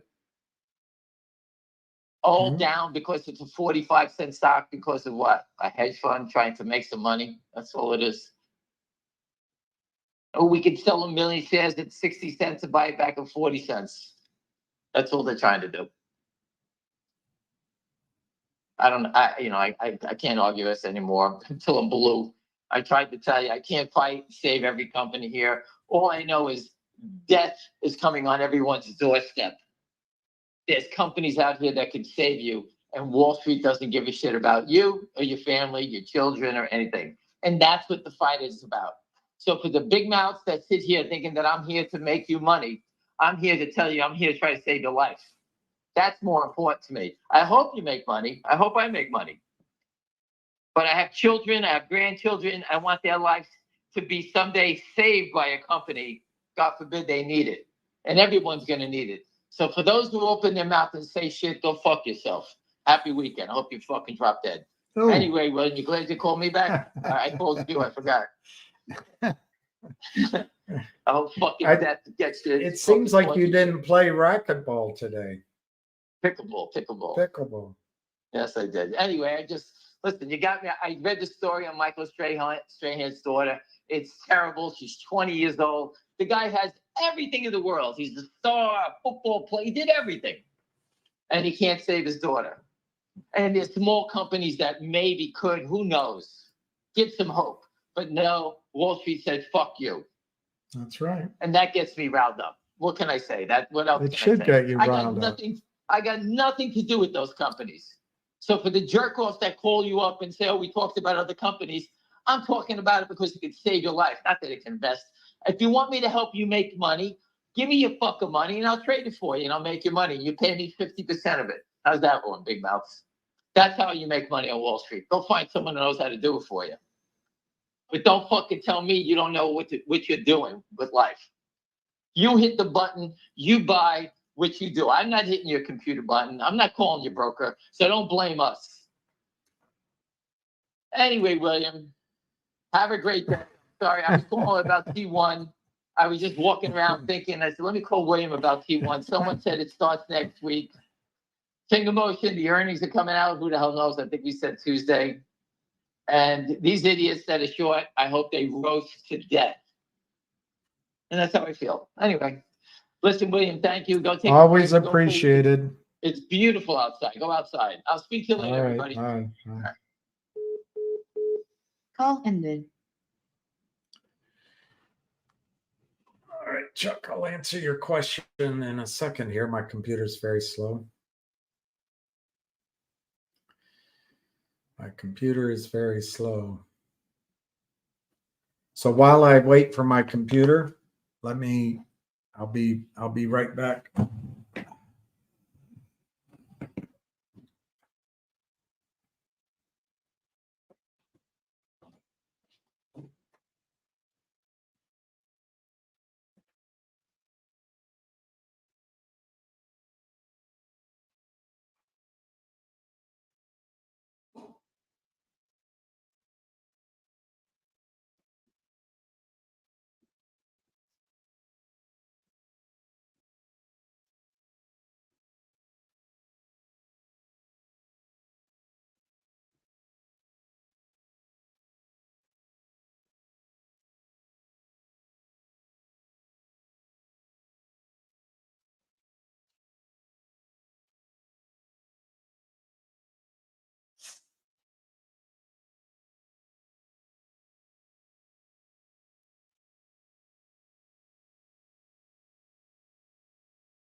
Finish this up.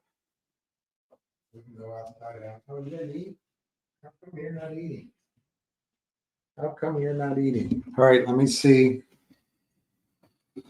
Let me see if this has worked yet. So slow. So slow. So it needs to be 0499. Oh, there it is. Darn it. Just hang on. All right. I guess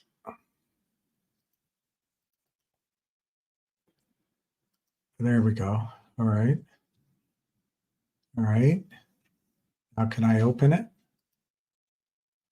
Can I open it?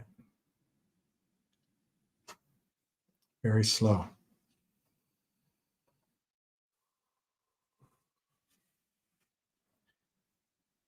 All right, let's cancel it and we'll try again. We'll try again.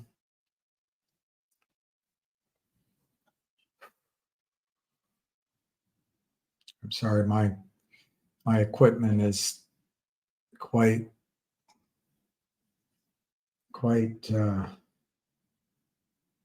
antediluvian.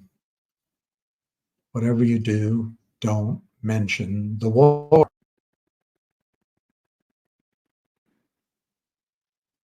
All right, let's see. Gosh.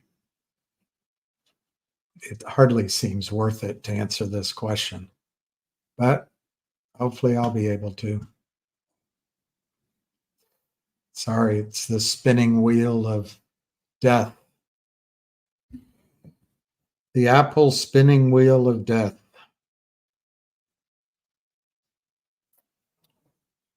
Yeah, you're just going to have to wait.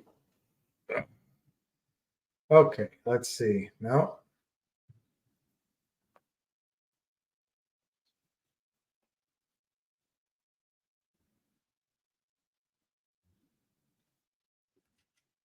Maybe I can't answer your question.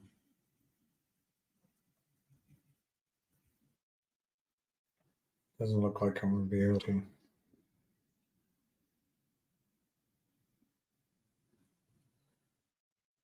All right. All right. Chuck, here is one of Ham's winners. And I don't agree with you that he pumps things. But this is from an independent source. It's still me, Albie. But Ham put out in 5/19/22 GME $10 squeezes. But look, I guess you can't read it. This is his report on GME, and this is when he called it before anyone else did. So, Chuck, I think this stands as a huge successful call, a huge winner. And I'll leave it at that. Let's see.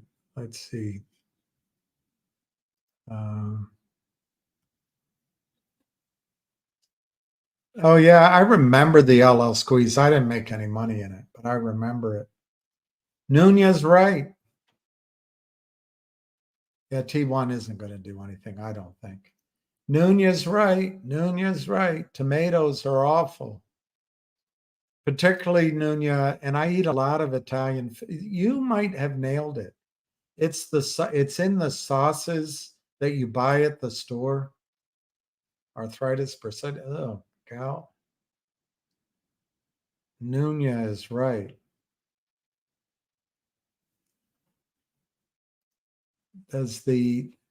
Yeah, it is a reverse merger. This is a reverse merger, but I can see where your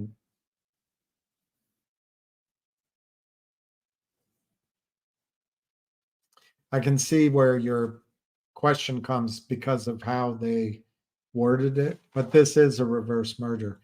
It's one company in a series of companies, according to the news report.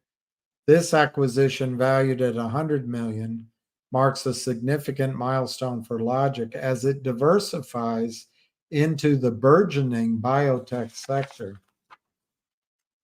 This target is $100 million, with shareholders poised to retain 15% post-transaction. That's your reverse merger. And then they say this acquisition represents the first in a series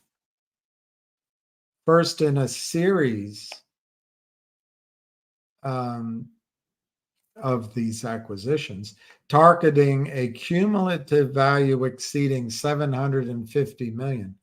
So 750 million at 15%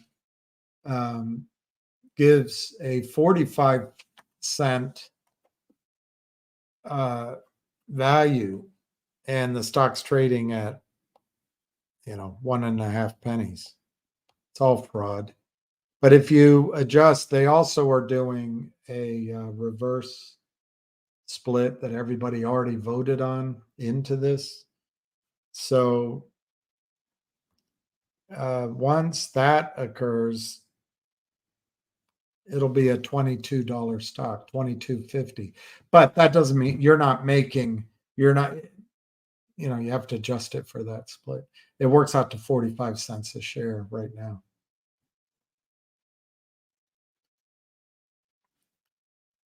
All right, everybody. We got 6 minutes. Djokovic lost today, broke my heart. I guess he's just not going to do. I guess his skill levels have declined. NVIDIA's making new highs, 1,061. DJT is up 2 points at 45.94.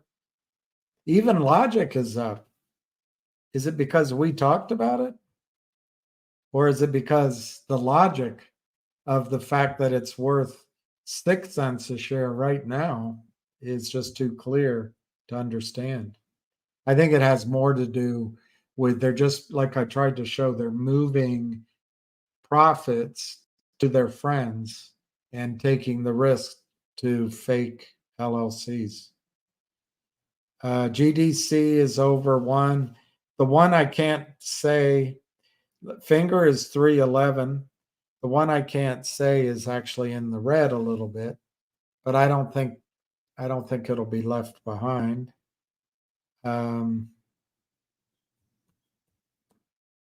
Let's just see how RCRT, that's in the red. RCRT's in the red, 177.83.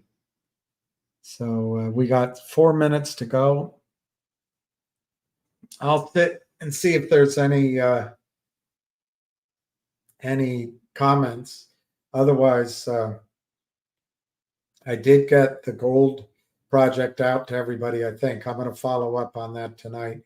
Part of my problem is when this happens, I can't really type very well, but I'll work on it tonight and over the weekend. But in answer to your question, I forget who asked it. You just return your number to me. I will get the company to send the documents to you directly once I give them the names.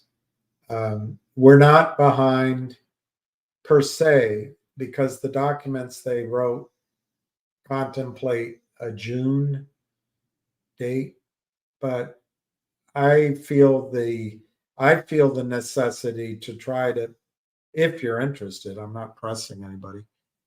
There's no markup or anything. There's no advantages for me, but I feel the urgency of trying to get it done sort of next week because big buyers are sniffing around, and I just want to. I know I'd like to get my own indication of interest in before it's gone. But that I'm not trying to create false pressure either, but it's just the sense I have of it.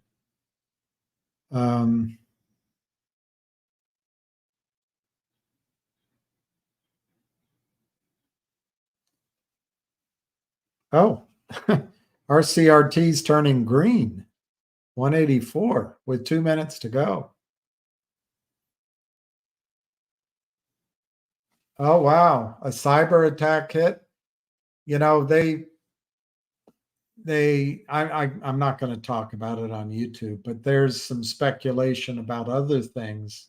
And, what a perfect time if you were in the mood to go to war with the United States. It's a pretty perfect time to do it. And the financial markets are a pretty vulnerable place. All right, 2 minutes to go. I'm sorry. The medicine, I just took one, but the medicine makes me feel nauseous. Colchicine. Ugh. But hopefully it'll kill the pain. I have to walk my dog and hold my hand. That's part of the problem too. You don't understand. It was a couple of you do. Lou does. Lou understands. Just holding my hand like this hurts. Just the weight of my hand on the wrist is pain, unbelievable pain. It's like punishment for something I did wrong. All right, so 1 minute to go. I will wish everybody a happy Memorial Day weekend. Thank you for joining in. I think a lot of this negativity out there, these people want you to dismiss Ham as a source of information because what they're doing is fraud on an industrial scale. They're going in with those steel nets behind the boat, and they're not happy with a few fish. They're taking up the whole coral reef, and they don't want it to end. And I think we're getting there where it's going to be so widely known that it's going to end. All right. I'm going to say goodnight.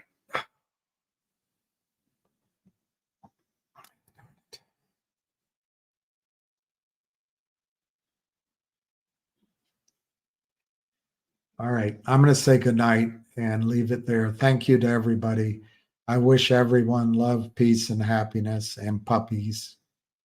And I also pray for those who are committed to their evil approach to the world. I pray that their hearts soften and they recognize that their mission in life is more important than self-interest and greed and spreading FUD and stealing. I just pray that they can stop that at some point. So anyway, we'll catch you all down the highway.